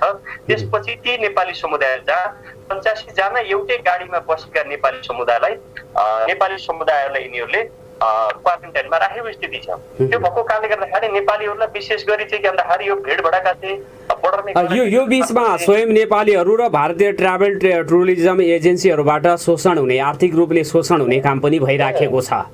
होइन, कतिपय होइन, त्यो पुराना पाका जस्तै चाहिँ सुदूरपश्चिम र केही चाहिँ यहाँ दिल्लीमा के चल्ने र मुम्बई महाराष्ट्रमा चल्ने पुराना चाहिँ कम्पनी भएका राम्रो चाहिँ कम्पनी चलाएर बसेका र नेपाल सरकार र भारत सरकारसँग पनि ट्याक्स तिरेर बसेका ती टुर एन्ड ट्राभल त्यस्तो बदमासी गरेका छैनन्। जो झोला छापहरू जो दलालहरू गर्ने र अहिले यही हो मौका भनेर यो सङ्कटको बेलामा र आपतको बेलामा जो नेपाली जनतालाई चाहिँ लुट्ने मौका छोप्नेहरूले जसरी पनि मौका छोप्ने पैसा भन्ने मौका छोपेर त्यसपछि चाहिँ माहौल बनाउने, त्यसपछि गाउँमा चाहिँ अव्यवस्थित खालको वातावरण बनाउने र गाउँमा पनि त नेपालमा पनि त हाम्रो एउटा जन्मभूमिमा चाहिँ हाम्रो बुवा आमा बस्नुहुन्छ, वृद्ध बुवा आमा बस्नुहुन्छ, त्यसमा पनि त ठुलो समुदाय बस्छ नि। त्यो ठाउँमा अराजकता फैलाइदिनु त भएन नि। यो कोरोना भाइरसको विषयमा हामीले अहिले के गरेका छौँ भने टार्गेट हामी लगभग चाहिँ 2,500 चाहिँ 2 चरणमा चाहिँ 2,500 भन्दा माथि चाहिँ नेपालीहरूलाई पनि हामी विचार गरेका छौँ। यता वीरगञ्ज नाका, सुनौली नाका र गौरी फन्टाका र रामपुर लगायतको अवस्था र केही वनवासाहरूमा पनि हामी चाहिँ क्वारेन्टाइन जहाँ 40-50 भन्दा माथि बसेका नेपाली समुदायहरूलाई त्यो जिल्लाका चाहिँ सम्बन्धित जिल्लाका चाहिँ जनप्रतिनिधि र जिल्ला जनप्रतिनिधि र प्रदेशहरूका चाहिँ माननीयहरूसँग चाहिँ सरसल्लाह गरेर र उनीहरूकै सहकार्यमा र उनीहरूलाई पनि के भन्दाखेरि जिल्ला जहाँ सीमावर्ती क्षेत्रमा भएका सिडिओ साहबहरू र त्यहाँको प्रशासनसँग र भारतमा रहेका डिएमहरू र यहाँका चाहिँ प्रशासन भारतीय प्रशासनसँग समन्वय गराएर उनीहरूलाई चाहिँ क्वारेन्टाइनमा बस्ने गरी उनीहरूको स्वास्थ्य जाँच गर्ने गरी र उनीहरूलाई चाहिँ फेरि नेपालमा गएर चाहिँ 14-15 दिन जो क्वारेन्टाइनको चाहिँ मापदण्ड हुन्छ त्यो मापदण्ड पुरा गरेर उनीहरूलाई बस्ने खालको वातावरण गर्नुपर्छ। हामी रेस्क्यु त्यस्तो गरेका छौँ भने कतिपय नेपाली समुदायहरूलाई के भन्दाखेरि जुन दलालहरूले गरेका छन् यो बिग्बिगी छ। नेपालमा पनि यसलाई रोक लगाउनु छ र यसलाई चाहिँ कडाभन्दा म त यो हाम्रो यो सञ्चार माध्यमबाट चाहिँ यसलाई चाहिँ जुन खालका चाहिँ दलालीहरूले चाहिँ जुन खालको यही हो मौका भनेर चाहिँ जुन खालका चाहिँ सर्वसाधारण नेपाली दाजुभाइहरूलाई जहाँ रोजीरोटी कमाउन भनेर आएका चाहिँ एउटा चाहिँ जो मजदुर वर्गहरूलाई जुन लुट्ने काम भएको छ यसलाई चाहिँ सरकारले र भारत सरकारलाई पनि हामी चाहिँ तुरुन्त कारबाही गर्न गइरहेको छ। र आरबीजी मैले सुरुमै प्रश्न जोडेको थियो, त्यो लामो हुँदाखेरि हाम्रो चाहिँ विषयान्तर भयो। नेपाली नागरिकहरू भारतमा चाहिँ के छ, सुरक्षित रहेको स्थिति छ, संक्रमित भएको स्थिति केही छ? पछिल्लो अपडेट चाहिँ सुरुमा चाहिँ आएको थियो, त्यो निको भयो भन्ने छ, पुनः चाहिँ के भएको छ? कोरोना भाइरसले एकजना पालमा 42-43 वर्षको युवा हुनुहुन्थ्यो, उहाँ चाहिँ गुडगाउँमा बस्नुहुन्थ्यो, उहाँको चाहिँ कोरोना भाइरसको कारणले गर्दा निधन भएको छ भने लगभग अहिले चाहिँ भारतव्यापी रूपमा चाहिँ लगभग चाहिँ 33 जना भन्दा माथि नेपाली समुदायलाई कोरोना भाइरस देखिएको छ।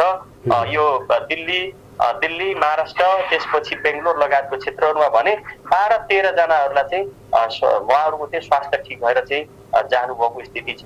र विशेष गरी के भन्दाखेरि यो सुदूरपश्चिम बढी र कर्णाली र 5 नम्बर प्रदेशको बस्ने चाहिँ दिल्लीको साइनबाग भन्ने ठाउँमा लगभग झन्डै 1000 परिवारहरू बस्छन् र उनीहरू बस्ने ठाउँहरूमा पनि चाहिँ आफ्नै बिल्डिङमा जहाँ जुन मकानमा बस्थे, जुन घरमा बस्थे उनीहरू, त्यही घरको चाहिँ जसले चाहिँ मालिकको चाहिँ गाडी चलाउँथ्यो, जसको घरमा उनी खाना बनाउँथे, त्यही घरमा कोरोना भाइरस भइसकेपछि जहाँ चाहिँ निजामुद्दिनको एउटा घटना सुन्नुभयो होला, त्यो घटना पछि नै त्यो क्षेत्रमा चाहिँ धेरै समुदाय बस्ने भएको कारणले गर्दाखेरि त्यो ठाउँमा चाहिँ एकदमै चाहिँ अवस्था नाजुक बनेको स्थिति छ। र नेपालमा पनि हामीलाई चाहिँ गाउँ या नभए चाहिँ अर्को ठाउँमा हामीलाई बसाल्नुहोस् भनेर त्यो ठाउँमा एकदमै अप्ठ्यारो परेको छ। त्यो ठाउँमा पनि नेपाली समुदाय लगायतको त्यो क्षेत्रमा पनि अलि बढी सङ्कटग्रस्त भएको छ। र मुम्बई, महाराष्ट्रहरूमा पनि चाहिँ एकदमै सङ्कटग्रस्त छ। र त्यो क्षेत्रमा जहाँ हाम्रा नेपाली समुदायहरू बस्नुहुन्छ त्यसैको चाहिँ वल्लो कोठामा, जहाँ आफ्नो रुमसँग जोडिएका कोठाहरूमा समेत चाहिँ बनेको स्थिति चाहिँ एकजना दाइले हिजो चाहिँ मलाई फोन गरेर भनिदिनुहुन्थ्यो, म यो ठाउँबाट मलाई अर्को ठाउँमा पठाइदिनुहोस् भनेर भनिदिनुहुन्थ्यो। हामी उहाँलाई रेस्क्यु गरेर अर्को ठाउँमा चाहिँ जहाँ चाहिँ कोरोना नभएको क्षेत्रमा सुरक्षित ठाउँमा चाहिँ हामी चाहिँ उहाँलाई चाहिँ राख्ने व्यवस्था गर्दैछौँ। यस्तै घटनाक्रमहरू भएका छन् सर। यो आरबीजी यो सीमा नाकामा खास गरेर चाहिँ यो सुदूरपश्चिमको सीमा नाकाहरू यो कर्णाली र 5 नम्बर प्रदेशको कर्णालीसँग त सीमा जोडिँदैन, यो नेपालगञ्ज, रूपडिया नाका लगायतको क्षेत्रमा नेपालीहरू कतिको चाहिँ उद्धारको पर्खाइमा छन् भन्ने केही तपाईँहरूलाई जानकारी छ? यति जति सङ्ख्या भनेर होइन, अहिले मलाई चाहिँ सरसँग कुरा गर्नुभन्दा पहिला म एउटा सीमा नाकामा सोधेको थिएँ, यो त्यहाँसँग जोडिने विषयमा त्यो क्षेत्रमा। हेलो, हजुर भन्नुहोस्। त्यो क्षेत्रमा चाहिँ लगभग 1200 छन् भन्ने थियो र हिजो साँझसम्मको रिपोर्ट अनुसार चाहिँ अहिले सीमा नाकाहरूमा लगभग 1000 भन्दा माथि चाहिँ नेपाली समुदायहरू पुगेको स्थिति र केही थपिने कुराहरू जस्तै लामो दूरीबाट चाहिँ महाराष्ट्र, दक्षिण भारत, पन्जाब, हिमाचल लगायतबाट आए। यो थपिने क्रम पनि निरन्तर रूपमा जारी रहेको छ। यस्तो अवस्थामा म एउटा चाहिँ कुरा, तपाईँ यो अखिल भारत नेपाली एकता मञ्चसँग सम्बन्ध हुनुहुन्छ, हाम्रो चाहिँ डिस्कनेक्ट भएको स्थिति छ यो नेटवर्कको प्रब्लमले गर्दाखेरि। आरबीजीसँग हामी चाहिँ हाम्रो सम्बन्ध विच्छेद भएको स्थिति छ। आदरणीय श्रोता, हामीलाई टेलिफोन आउँदै थियो, एकजना मेयरसँग हामीले कुराकानी गरौँला भनेर भनेको थिएँ। नागरिक सवालमा कुराकानी गर्नको लागि हामी चाहिँ आरबी खड्काजीसँग भर्खरै कुराकानी गरिराखेका थियौँ, डिस्कनेक्ट भएको छ। उहाँसँग चाहिँ पुनः जोडिन नसक्ने स्थितिमा जानकारी गराउन चाहन्छु। र बझाङका स्थानीय तहको कुरा गर्दाखेरि बुङ्गल नगरपालिकाका नगर प्रमुख धनबहादुर विष्ट हामीसँग जोडिनु भएको छ। मेयर साहब, यहाँलाई नागरिक सवालमा हार्दिक स्वागत छ। नमस्कार। धन्यवाद। नमस्कार। आराम हुनुहुन्छ? सर ठिक छ। अब चाहिँ के छ बुङ्गल नगरपालिकाको स्थिति? कतिजना चाहिँ क्वारेन्टिनमा हुनुहुन्छ हालसम्म? आजसम्मको स्थिति हेर्दाखेरि अहिले क्वारेन्टिनमै बसिराखेको सङ्ख्या कति छ मेयर साहब तपाईँको नगरपालिकामा? हालसम्म क्वारेन्टिनमा बसिरहेको सङ्ख्या 34 जना छ सर। अझ फेरि आउँदै गरेको होला बनबासा, यो चाहिँ पलिया, जुलाघाट लगायत दार्चुलाको चाहिँ सीमा नाकामा भएर पनि हामीलाई उद्धार गरिदिनु पर्यो मेयर साहब भनेर खबरहरू आइराखेको छ होला। कतिजना छ बाटोमा आउँदै गरेको, सीमा पारी चाहिँ बसिराखेको र आउँछौँ भनेर खबर गरेको पनि त सङ्ख्या होला नि? अब हिजो मात्र दार्चुलामा त्यहाँ सौका समुदायमाथि जाने छाङ्गुर जाने क्रममा चाहिँ त्यो नाका खुल्याएर थियो स्थानीय सहमतिमा। त्यहाँबाट आएको 6 जना चाहिँ अहिले दार्चुलाको क्वारेन्टाइनमा छन् र तिनले मैले अहिले सिडिओ साहबसित मेरो कुरा हुन सकेको छैन। सिडिओ साहबलाई मेसेज मात्र गरेका छौँ, पास दिएर भए पनि त्यहाँबाट चाहिँ नि हिँडेर आउँछन् के गर्ने त हो भन्ने कुरा गरिरहेका छौँ भने झुलाघाटबाट हिजो मात्र चाहिँ हामी 10 जना निस्क्यौँ भन्ने खबर पाइरहेका छौँ। उनीहरू सायद अहिले अब घर पुग्ने अवस्था छ। तपाईँको चाहिँ कम्तीमा मोटामोटी 8-9 सय जनाको आसपासमा चाहिँ दिल्लीबाट खबर गरिरहेका छन्। त्यस्तै चाहिँ बङ्गलोरबाट खबर गरिरहेका छन्। अहिलेसम्म चाहिँ बाहिरको अवस्था त्यो छ र तेस्रो मुलुकमा रहेका साथीहरूले पनि टेलिफोन गरिरहेका छन्। अब हामीले हाम्रो पहुँच पुग्दैन, हामीलाई भनेर के गर्ने, यो राष्ट्रिय समस्या। तेस्रो मुलुकबाट आउने कुराको त सङ्घीय सरकारले चाहिँ त्यसको गृह कार्य गर्दैछ भन्ने कुराहरू आएको छ। अब तपाईँहरूको चाहिँ त्यो बसको कुरा पनि भएन। भारतीय कुरा गर्दाखेरि दार्चुलामा 6 जना भन्नुभयो कि 6 जना भन्नुभयो यहाँले? 6 जना अस्ति मात्र 6 जना निस्केको कुरा भइरहेछ। त्योभन्दा अघिल्लो दिन तपाईँले यो तपाईँको मिडियाले खबर पाएको छ कि छैन, म आफै 4 दिन बसेको थिएँ त्यहाँ।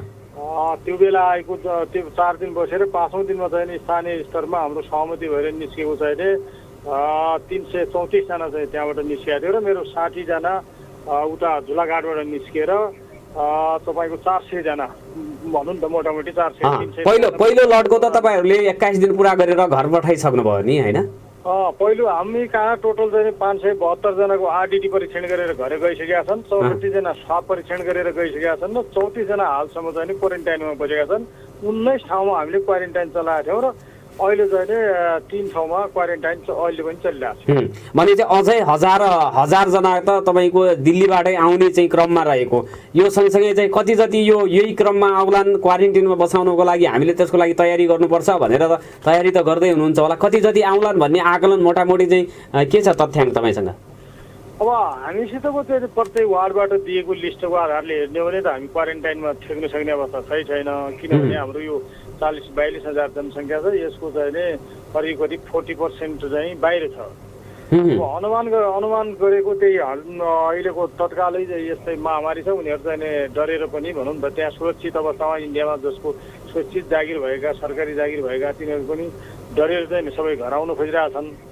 त्यो डाटाको अनुमान गर्दाखेरि चाहिँ 1000-1500 जना पुग्छन् भन्ने कुरा भइरहेछ र पछिल्लो पिरियडमा अब यो काठमाडौँबाट पनि विद्यार्थीहरू आउने कुरा, धनगढी महिनाहरू पढ्न गएका पनि आउने कुराहरू भइरहेछ।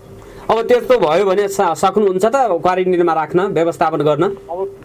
अब अस्ति मलाई एउटा मिडियाले सोधेको थियो, सर अब तपाईँको मिडिया मार्फत सबैले सुन्ने कुरा क्वारेन्टाइनको चाहिँ मापदण्डमा छैनन् भनेर भनेको थियो। मैले क्वारेन्टाइनको मापदण्ड चाहिँ युरोपको छ, सामग्री चाहिँ हाम्रो एकदम दुर्गम ठाउँको जतिको पनि छैन। त्यसैले यो क्वारेन्टाइन भनेपछि दूरी बढाओ अलग बसो भन्ने बाहेक हामीले अरू केही बुझ्न सकेका छैन भनेको छौँ। समस्या छ सर, हाम्रो एकदम दुर्गम ठाउँमा चाहिँ यो स्कुल बाहेक अरू केही पनि छैन। एउटा स्वास्थ्य चौकी छ, त्यसमा केही 5-7 वटा कोठा छन्। त्यसलाई तत्काल त्यसमा त अन्य बिरामी पनि आउँछन्। तपाईँहरूलाई त्यो प्रयोग गर्न सम्भवै हुँदैन, उपकरणकै अभाव छ, जनशक्तिमा पनि समस्या होला। प्रयोगमा नआएको स्वास्थ्य चौकी थियो भर्खर नयाँ निर्माण, त्यसमा 5-7 वटा कोठा छन्, त्यो प्रयोग भएको छ। बाँकी हाई स्कुलहरू प्रयोग भएका छन्।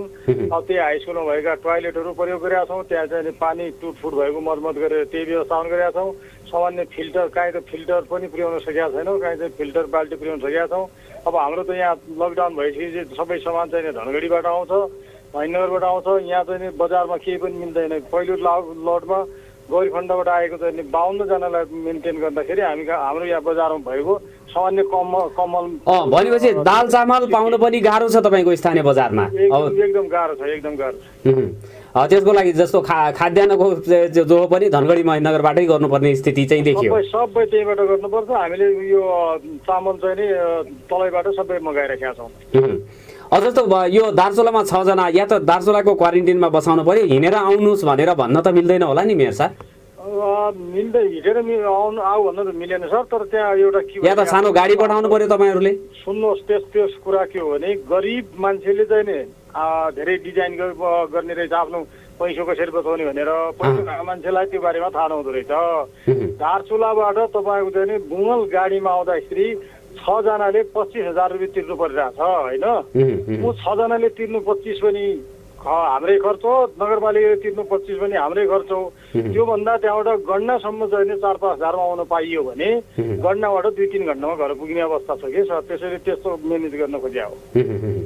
अब त्यो हिँडेर अब सङ्क्रमित या छ भनेपछि त्यो अलि असुरक्षित हुन्छ। अरूलाई पनि उहाँहरूलाई भन्ने हिसाबले मात्रै भनेको उनीहरूको भनाइ के छ भने मैले उनीहरूकै सेन्टिमेन्टलको कुरा गरेँ हो। उनीहरूले हामीलाई चाहिँ सिडिओले यहाँबाट जान्थ्यो भने हामी हिँडेर पनि आउँथ्यौँ, गन्नासम्म जिपमा आउँथ्यो, गन्नाबाट 2-3 घन्टामा पुगिहाल्थ्यौँ घर। हामीलाई त्यो सङ्क्रमण पनि छैन, बिरामी पनि छैन भनेर भनिराखेका छन्। त्यस विषयमा त हिँडेर आउनलाई त गाह्रो सम्भवतः स्थानीय प्रशासनले चाहिँ स्वीकृति नदेला। तपाईँहरूले त्यसको गर्नु होला। अब जे जो तपाईँले आवश्यक पर्छ त्यो गर्नु होला। म त्यतातर्फ तपाईँलाई धेरै सोधी खोजी गर्न चाहन्न। गरेर ल अब के छ सिडिओ साहब त्यसरी पठाइदियो भनेर भनिरहेको छु। अनि मेयर साहब जस्तो अब यो यत्रो सङ्ख्यामा आउँदैछ, तपाईँहरूसँग त आरडिडी किट पनि नहोला, स्थानीय तहमा जिल्लामा पनि छैन भनेर भनिराखेको छ। सीमा नाकाबाटै पिसिआर परीक्षण गरेर पठाइदिएको भए त तपाईँहरूलाई यो सजिलो हुन्थ्यो, अथवा भारतबाट ल्याउँदाखेरि पनि व्यवस्थित तरिकाले सरकारी तवरबाटै प्रदेश सरकारको चाहिँ उसमा योजना अनुरूप चाहिँ त्यसले चाहिँ व्यवस्थित तरिकाले भित्राउन पाएको भए त यो जोखिम हुँदैन थियो होला। अब बझाङ बुङ्गलको कुरा गर्दाखेरि दाल चामल र चाहिँ यो कम्मलहरू पनि नपाउने स्थिति, फेरि चिसो हुन्छ, कपडाहरू पनि दिनुपर्ने हुन्छ, ओढ्ने ओछ्याउने त दिनु पर्यो। यो सबै कुरा चाहिँ निकै गाह्रो भएको स्थितिमा यो सिमानाकाबाट उद्धार गर्दाखेरि पनि 100औं दिन 10औं दिन चाहिँ त्यहाँ अलपत्र पर्नुपर्ने स्थिति देखियो। यसलाई चाहिँ व्यवस्थित तरिकाले गर्दा कसरी गरिदिएको भए तपाईँहरूलाई सबैलाई भनौँ त्यो नागरिकहरूलाई पनि सजिलो चाहिँ हुन्थ्यो भन्ने लाग्छ यहाँलाई? त्यो बारेमा मैले सबै यहाँ नाकाको जिल्ला भएका सिडिओ साहबहरूलाई त्यही निवेदन गरेका छु। बझाङको सिडिओ साहबलाई पनि मैले त्यही निवेदन गरेका छु। जिल्ला समन्वय प्रमुखलाई म तपाईँको मिडिया मार्फत त्यही कुरा के म अनुरोध गर्न चाहन्छु भने अब यहाँ धनगढीमा हाम्रो प्रदेश राजधानी भनेको धनगढी हो। धनगढीबाट आरडिटी जे भयो भने भनौँ न त कि आरडिटी समान आउने ठाउँ त्यही हो। त्यसैले गौरी फन्डा नाका र महेन्द्र नाकाको हकमा त्यही चेक गरेको मान्छेलाई स्पेसल बसको व्यवस्थापन बरु हामी पालिकाहरूलाई भन्नु पर्यो, हामी गरिदिन्छौँ र त्यहाँबाट सुरक्षित रूपमा उठाएर यहाँ आफ्नो पालिकामा ल्याएर यहाँ क्वारेन्टाइनमा राख्ने व्यवस्थापन गरिदियो भने हामीलाई सजिलो हुने थियो। त्यस्तै दार्चुला र बैतडीको हकमा बरु अब त्यहाँ हामी जस्तै दुर्गम ठाउँ भइहाल्छ, त्यसको लागि घरको व्यवस्थापन गरिदिएपछि यदि त्यस्तो गरेर पठाइदियो भने हाम्रो यहाँ सुरक्षित गर्न सकिने हो।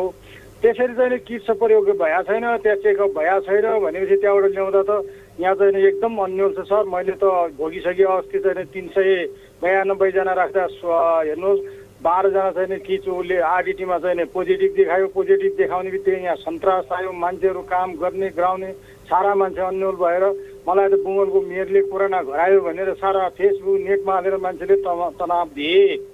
त्यसैले यो आरडिटी पनि विश्वासिलो छैन। विशेष गरी अब दिल्ली बेङ्गलोरतिर चाहिँ बढी आक्रान्त भएको छ, सन्तास फैलिएको छ, महामारी पनि त्यस्तै फैलिएको छ। त्यहाँबाट आउने यहाँ आउने भनेर सारा मान्छे डरेका छन्। पिसिआरै गरेर पठाइदियो भने हामी ढुक्क हुन्थ्यो र हामीलाई व्यवस्थापन गर्न पनि सजिलो हुन्थ्यो। त्यसको जोहो गर्नको लागि सरकारहरूले त्यसरी चेक नगरेको आयो भने, त्यसरी चेक नगरेर आएको भयो भने क्वारेन्टाइन भनेपछि अलगै त्यो अन्डरग्राउन्ड गुफा के होइन, स्कुलका गाउँका स्कुल हुन्। मान्छे मलाई लाग्छ त्यहाँ बस्नु पनि नदेला जस्तो छ। मान्छेले मान्छे जस्तो व्यवहार गर्न पनि छोडेको छ। तपाईँको छोरो भयो भने नल्याउनुहोस्, मेरो छोरो भयो भने ल्याउनुहोस् भन्ने टाइपको छ कि यहाँको वातावरण। त्यसैले म यो मिडिया मार्फत प्रदेश सरकारलाई के अनुरोध गर्न चाहन्छु भने धनगढी महेन्द्रको नाकाबाट यो पहाडी जिल्लामा आउनेको हकमा चेक गरेर स्थानीय तहलाई जानकारी गराएर त्यसपछि त्यो गाडीमा हालेर सुरक्षित पठाइदियो भनेपछि हामी यो व्यवस्थापन गर्न सक्थ्यौँ भन्ने लागेको छ। प्रदेश सरकारको क्रियाशीलता तपाईँहरूले देख्नु भएन? प्रदेश सरकारको भूमिका त मैले त देखिनँ भन्नु पऱ्यो। अहिलेसम्म त मैले केही पनि देखेको छैन प्रदेश सरकारको। किनभने मैले प्रदेश सरकारका सभामुखज्यूसित चाहिँ नि यो आरडिटी चेकका लागि कुरा गर्दाखेरि उहाँले के भन्यो भने सामग्री छैन, जिल्लामा तपाईँसित जति उपलब्ध छ त्यो लिएर रेन्डमली चेक गर्नुहोस् भन्यो। त्यहाँ रेन्डमली चेक गरेको भए त मलाई झन् मार्ने रहेछन् नि मान्छे। टोटल चेक गर्दा त यस्तो समस्या आयो। रेन्डमली चेक गरेर केही मान्छेलाई चेक गर्दै गर्दा तिनलाई देखिदियो भने पुरै क्याम्प छ भने अनि झन् खतरा हुने थिएन। भनेपछि अब त्यहाँको स्थानीय एकजनालाई मात्रै देख्यो भने मार्न आउलान् भन्ने चाहिँ आपत्ति चाहिँ छ? एकदम आपत्ति छ सर। पछिल्लो पिरियडमा त हामी त एकदम डरिरहेछौँ। मैले त अहिले के भइरहेछ भने अब तपाईँको मिडिया मार्फत यो मेरो एउटा दुःख पनि छ, गुनासो पनि छ। प्रदेश सरकार, सङ्घको सरकारले अहिलेको अवस्थामा तैँले यो गर्ने, मैले यो गर्ने, फलानुले यो गर्ने भन्नुभन्दा नि जनतालाई कसरी सुसज्जित पार्ने, कसरी उनीहरूलाई बचाउने, कसरी उनीहरूको चाहिँ नि नैसर्गिक अधिकारहरू चाहिँ नि सुरक्षित राख्ने यसमा लाग्नुपर्छ भन्ने लागिरहेछ। त्यसमा लागेको पाइएको छैन। योजना नै बनेन। स्थानीय तहदेखि सङ्घीय सरकारसम्म चाहिँ योजना नै बनेन। जे होला देखा जाएगा भन्ने जस्तो भयो। राम भरोसामा चाहिँ बसियो। स्थानीय तहलाई मात्र पेलेको छ। सबै निर्देशिका जति छन् स्थानीय तहमा थुपेर दिएको छ। तपाईँहरूले हेर्नुभएको होला क्वारेन्टाइन निर्देशिकामा अब त्यो चाहिँ नि 8 जना एमडी रहनेछन्, अट्याच बाथरुम रहनेछ भनेपछि त्यो काही सम्भावना छ। हाम्रो मेडिकल अफिसर हुनुपर्ने छ भन्ने कुराहरू पनि छ।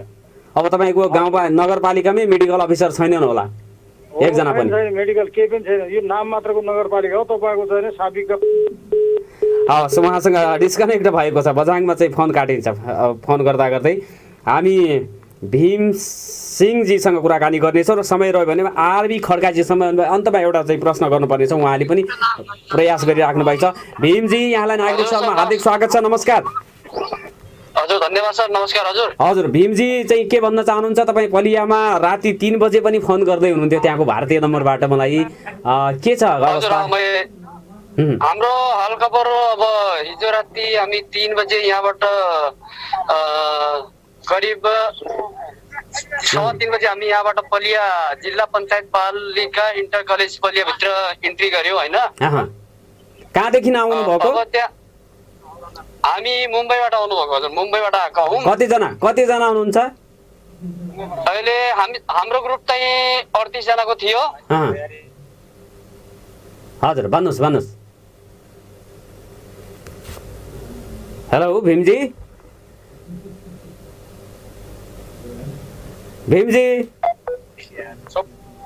हजुर, तपाईँ लगायत कतिजना आउनुहुन्छ त्यो कलेजमा? नेपालीहरू हामी 48 40 भन्दा 84 टोटल 84 जना छौँ हामीहरू यहाँ। अनि 84 जना हुनुहुन्छ। आज चाहिँ अब गौरीफुन्टाबाट उद्धार हुन्छ भन्ने सोचेर बसिराख्नु भएको छ। के छ त्यहाँको चाहिँ भारतीय प्रशासनले के भन्दैछ?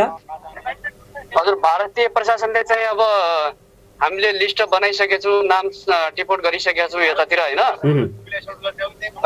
नाम टिपोट गराइसकेर केही छिनमा हामी उद्धार गर्छौँ। अब यहाँबाट नम्बर व्हाट्सएप गरेर त्यहाँ पठाउँछौँ नेपाल बोर्डरमा चाहिँ। अनि उहाँबाट चाहिँ ओके छ भने चाहिँ हामी यहाँबाट पठाइदिन्छौँ भन्ने कुरा गरेको छ। कुन जिल्लाको हुनुहुन्छ तपाईँहरू यसो चाहिँ 84 जनामा? हामी चाहिँ डडेलधुरा जिल्लाको छौँ प्राय जसो धेरै गरी। अनि कैलाली कञ्चनपुरको छन् अनि बैतडी जिल्लाका छन्। डडेलधुराको कुन स्थानीय तह? नवदुर्गा गाउँपालिका। सबभन्दा धेरै नवदुर्गाको हुनुहुन्छ तपाईँहरू? हजुर, सबभन्दा धेरै नवदुर्गाको छौँ हामीहरू। अब यो चाहिँ मुम्बईबाट आउनु भएको छ। मुम्बईमा त त्यो एकदमै सङ्क्रमण धेरै थियो सुरुदेखि नै। त्यो अवस्थामा अब अन्य पनि छन् भनेपछि के छ, सबै तपाईँहरूको स्वास्थ्य अवस्था यसो हेर्दा त ठिक छ नि होइन? हजुर, हाम्रो स्वास्थ्य अवस्था एकदमै ठिकै छ। अब मेरो भनाइ यो छ, केही छैन। हाम्रो बोर्डरले एकदमै चेक जाँच गरेर चाहिँ हाम्रो नेपाल सरकारले चाहिँ के कस्तो पहल चालेको छ, नेपाल सरकारले तोकेको क्वारेन्टाइनमा बस्नको लागि हामी तयार भएर हामी त्यो प्री प्लान गरेर आएका छौँ होइन। अब हामीसँग बालबच्चाहरू फ्यामिलीहरू छन्। अब हामी पनि 4 दिनबाट भोकै यहाँसम्म आएका हौँ। एकातिर त मुम्बईबाट भाडा पनि त्यस्तो 8-10 हजार रुपियाँ भाडा लागिरहेछ हामीसँग। एकजनाको कति भाडा तिरेर आउनुभयो तपाईँहरू मुम्बईदेखि? हामीहरू एकजनाको लगभग हाम्रो 8,000 रुपियाँ भाडा पर्यो सर। आइसी 8,000 रुपियाँ। ओ माई गड, एकजनाको 8,000 भाडा तिरेर पलियासम्म मुम्बईदेखि बसमा आउनु भएको छ। 4 दिन भयो, खाना पनि पाउनु भएको छैन। हजुर, हाम्रो पहिलाको बस चाहिँ क्यान्सल भयो। त्यहाँ हामीलाई बसले चाहिँ धोका दिएर हामी आउनु भएन। एउटा चाहिँ हाम्रो के भयो भन्दाखेरि एउटा बसमा चाहिँ तिनीहरूको लिस्ट थियो। त्यो लिस्टका मान्छेहरू चाहिँ भाडाबाट तिनीहरू ट्रकमा आउनुहोस् न, तिनीहरू ट्रक सकेका रहेछन्। फेरि त्यो कन्ट्याक्ट हाम्रो एकजनालाई अब पछि हामीले तयार गरिराखेको त्यो ग्रुप बस। यो एउटा चाहिँ तपाईँले चाहिँ दर्दनाक स्थिति आउनुपर्ने, त्यो पनि 10,000 8,000 भारू तिरेर एकजनाको आउनुपर्ने, 4 दिनसम्म लगाएर भोकै बस्नुपर्ने। त्यसपछि पलियामा आएर पनि कहिले उद्धार हुन्छ, त्यसपछि PCR परीक्षण हुन्छ हुँदैन, स्थानीय तहले कसरी राख्छ भन्ने कुराको चाहिँ अन्यलताका बिचमा नेपालीहरू आइराखेका छन्। यो चाहिँ सामान्य अवस्थामा उहाँहरू आइराख्नु भएको होइन। तपाईँहरूलाई चाहिँ मुम्बईमा खाना बस्न एकदमै निकै अप्ठ्यारो भएर रोजगारी गुमाउनु पर्ने स्थिति आएर आउनुभएको हो? हजुर सर, हामीलाई मुम्बईमा के थियो भन्दाखेरि एउटा पहिला त हामीलाई होटलमा खाना त केही होटलमा त खाना दिइराखेको थियो। अनि दोस्रो कुरा चाहिँ के भयो भन्दाखेरि कसै होटलमा चाहिँ हाम्रै जिल्लाका हाम्रै दाजुभाइहरू हाम्रै देशका हाम्रै दाजुभाइहरूलाई कतिपय चाहिँ होटलले निकालिसकेर एकोमोडेसन स्टाफ रुमबाट पनि निकालेर तिनीहरूलाई चाहिँ न स्यालेरी न खानाको व्यवस्था केही नभएर हाम्रै रुममा एडजस्ट गराएर तिनीहरूलाई चाहिँ हामीले यताउताबाट कर्जा फर्जा निकालेर चाहिँ तिनीहरूलाई घर ल्याउने प्रयास हामीले पनि गर्यौँ, सक्दो सहयोग हामीले पनि गर्यौँ। हामी पनि कर्जा पर्जा निकालेर यहाँसम्म आउन सफल भएका छौँ। अनि दोस्रो कुरो चाहिँ के भयो भन्दाखेरि त्यहाँ चाहिँ हामीले खप्पि नसक्नुको दर्दनाक पीडा के भयो भन्दाखेरि सर एउटा पहिला चाहिँ अब नेपालीहरू भारतमा भित्रिने र कोरोना फैलाउने भन्ने कुरा चाहिँ बाटोमा पिट्ने त्यस्ता समस्याहरू पनि के हाम्रा दाजुभाइहरूमाथि भइरहेको थियो। अनि दोस्रो कुरा के भयो भन्दाखेरि अहिले लिम्पियाद्वारा लिपुले काला पानीको चक्करमा चाहिँ अब त्यस्तो मारपिट गर्ने जस्तो काम पनि भइराखेको थियो। त्यो अवस्थामा चाहिँ हामीले उताबाट भाग्नु परेको अवस्था देखिएको थियो। त्यही भएर हामी चाहिँ यहाँसम्म पुग्न सफल भएका छौँ सर। भीमजी तपाईँको चाहिँ तपाईँ डडेलधुरा जिल्ला कि कता? डडेलधुरा जिल्ला नवदुर्गा गाउँपालिका वार्ड नम्बर 1 असुर्पा। हवस् भीमजी, तपाईँ लगायत तपाईँ अरू साथीहरू पनि सुरक्षित रहनुहोला। अब उद्धारको पर्खाइमा हुनुहुन्छ भने स्थानीय प्रशासनले तपाईँहरूको उद्धार गर्ने छ होला। समय दिनुभयो यसका लागि धन्यवाद दिन चाहन्छु। के भन्न चाहनुहुन्छ अन्तमा? धन्यवाद। मैले हजुरको अपेक्षा लिएको छु। हजुरको मुम्बईबाट मैले नम्बर चाहिँ तयार गरेर हजुरको नम्बर चाहिँ मैले मुम्बईबाट पत्ता लगाएर मैले सरलाई कल गर्छु, यताबाट के व्यवस्था गरिहाल्ला भनेर मैले चाहिँ हजुरबाट यो ठुलो एकदमै भीमजी तपाईँहरूको हामीले के नै गर्न सक्छौँ र तपाईँहरूका कुराहरू सुनाउने काम हो होइन। त्यो कुरा अब सुनिराख्नु भएको छ होला। अब यो जानकारी चाहिँ छ, स्थानीय प्रशासनले चाहिँ उद्धार गरिराखेको पनि छ होइन। स्थानीय तहहरूले चाहिँ लगिराखेको पनि छन् सिमानाकामा आएर। त्यही कुराहरू तपाईँहरूको हकमा पनि आजै उद्धार चाहिँ गर्छ होला स्थानीय प्रशासनले, यो म चाहिँ तपाईँलाई भन्न सक्छु। योभन्दा बाँकी अब सरकारले गर्ने कुराहरू सरकारले गर्नुपर्छ भनेर हामीले चाहिँ निरन्तर रूपमा भनिराखेका छौँ। यो हाम्रो धर्म पनि हो। फोन गर्नुभयो, यहाँलाई धन्यवाद छ। एकदमै धन्यवाद हजुरलाई। पलियाबाट भीम सिंहजी हुनुहुन्थ्यो र उहाँ 84 जनाको समूहमा एकजनाले 8000 भारू तिरेर मुम्बई महाराष्ट्रबाट पलियासम्म आउनुभएको छ र 4 दिन लगाएर आउँदासम्म बाटोमा खान नपाएको स्थिति पनि उहाँले हामीलाई बताउनु भएको छ। कार्यक्रमको उत्तरार्धमा छौँ आदरणीय श्रोता। म यही चाहिँ कुराकानी आरबी खड्काजीलाई चाहिँ अन्तमा उहाँले चाहिँ केही कुरा भन्न खोज्दै हुनुहुन्थ्यो। उहाँलाई चाहिँ केही कुरा उहाँसँग हाम्रो चाहिँ टेलिफोन सम्पर्क हुन सकेन र कार्यक्रमको निर्धारित समय सिद्धिएको छ। यो क्रममा केदारसिंह गाउँपालिकाका अध्यक्ष इन्द्र बहादुर भण्डारी बाहेकका अरूसँग हाम्रो चाहिँ कुराकानी हुन सक्यो। आरबी खड्काजी पुनः जोडिने प्रयासमा हुनुहुन्छ, जोडिनु भएको छ। आरबीजी, हामीले चाहिँ कुराकानी गर्ने क्रममै यो नेटवर्कको कारणले गर्दाखेरि अवरुद्ध भएको थियो।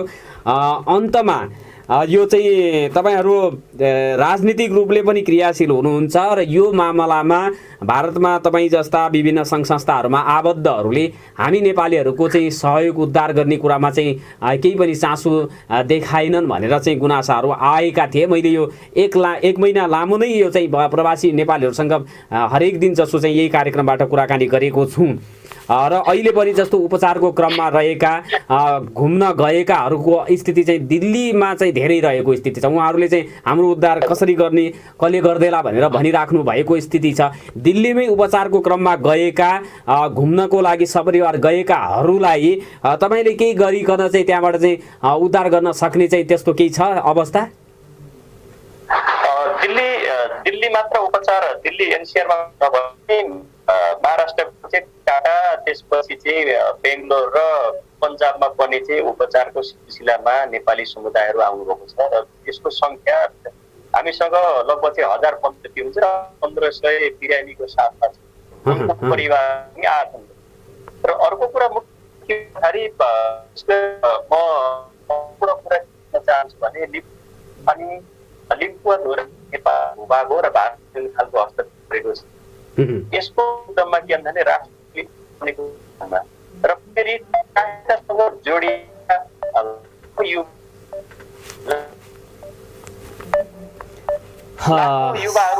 लाखौँ युवाहरू विदेशमा हुनुहुन्छ र लाखौँ युवाहरू केही खुन पसिनाले देश चाहिँ चलेको अवस्था छ र रेमिट्यान्सले देश चलेको छ र भारत लगायत तेस्रो मुलुकमा रहेका नेपाली समुदायहरूलाई नेपाली जो समुदायहरू हुनुहुन्छ उनीहरूलाई के भन्दाखेरि रोजगारीको सिलसिलामा जानुभएको र देश छोडेर जानुभयो भने र राज्यले पनि के भन्दाखेरि दोस्रो दर्जाको रूपमा जुन खालले हेर्ने पात्र बनाएको छ यसको चाहिँ राम्रो चाहिँ सन्देश होइन र भारत लगायत चाहिँ तेस्रो मुलुकमा गएका युवा युवतीहरूलाई सरकारले ससम्मान सहित आफ्नो स्वदेशमा फिर्ता गर्नुपर्छ र क्वारेन्टाइनमा राख्ने उहाँहरूलाई चाहिँ कमसे कममा चाहिँ स्वदेश फिर्ता गर्ने र गाउँमा त्यसपछि क्वारेन्टाइनबाट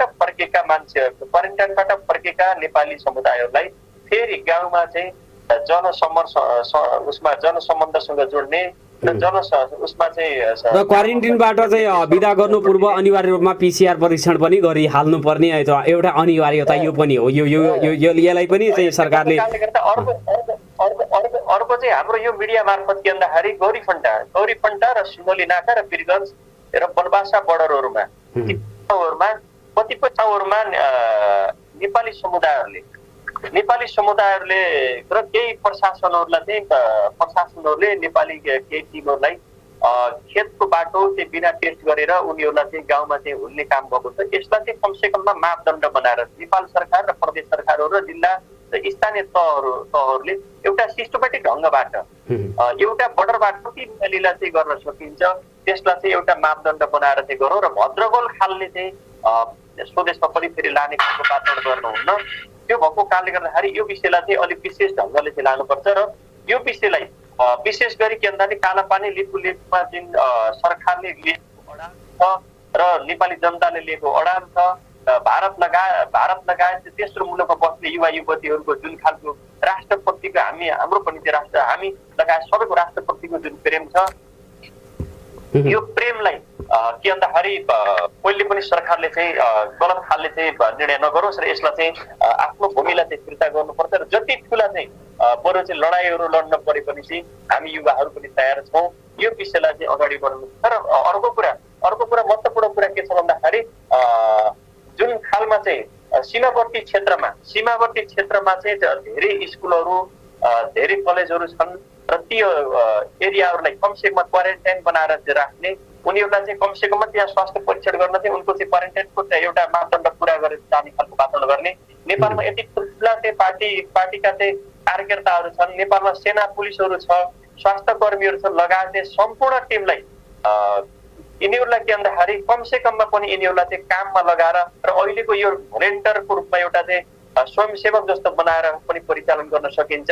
स्रोत साधन सबै छ र हामीले चाहने हो भने सबै कुराहरू गर्न सकिन्छ र इच्छा शक्ति र विस्तृत योजनाका साथ सरकारले पेश हुनुपर्ने आवश्यकता छ। भोलिको दिनमा पनि युवा जनशक्ति जब विदेशबाट भित्रिन्छ त्यसलाई चाहिँ देशभित्रै रोजगारी दिनको लागि टिकाइ राख्नको लागि कृषि लगायत व्यवसायमा चाहिँ उन्मुख हुने प्रेरणा दिनको लागि पनि योजना सँगसँगै ल्याउने र अहिले चाहिँ भर्खरै उद्धारका कुराहरूमा चाहिँ ध्यान दिँदाखेरि PCR परीक्षण गर्ने र सीमा क्षेत्रबाट नियमबद्ध तरिकाले चाहिँ यो उद्धार गर्नुपर्ने चाहिँ आवश्यकता छ।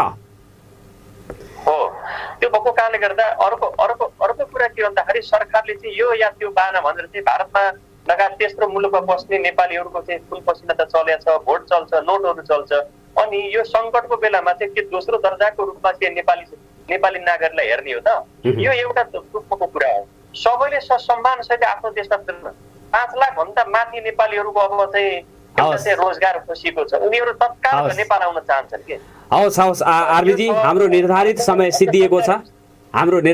सिद्धिएको छ, पुनः समय दिनुभयो, यसको लागि म धन्यवाद दिन चाहन्छु। र नेपाली नागरिकहरू जो चाहिँ उपचारकै क्रममा अलपत्रमा परेका छन् उहाँहरूलाई म तपाईँको सम्पर्कमा लिने, जो मेरो सम्पर्कमा छन् उहाँ तपाईँको सम्पर्कमा म ल्याउने प्रयास गरिदिनु होला, उहाँलाई सहयोग गरिदिनु होला। धन्यवाद।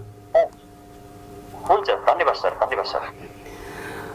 आदरणीय श्रोता, उहाँ हुनुहुन्थ्यो आरबी खड्का, अखिल भारत नेपाली एकता मञ्चका केन्द्रीय सचिव। उहाँसँग मैले कुराकानी गरेँ। यस क्रममा हामीले बुङ्गल नगरपालिकाका मेयर धनबहादुर विष्ट, थलारा गाउँपालिकाका अध्यक्ष भुवनेश्वर उपाध्याय, पित्थड चिर गाउँपालिकाका अध्यक्ष प्रेम बोहरा, रामबहादुर सार्की सहायक प्रमुख जिल्ला अधिकारी बझाङ का सँगसँगै आरबी खड्काजी र भीमसिंह जिङसँग कुराकानी गरेँ। हामीलाई अहिलेसम्म सुनिदिनु भयो, हेरिदिनु भयो, यसको लागि म हार्दिक धन्यवाद दिन चाहन्छु र बिदा माग्दछु। नमस्कार, शुभ दिन।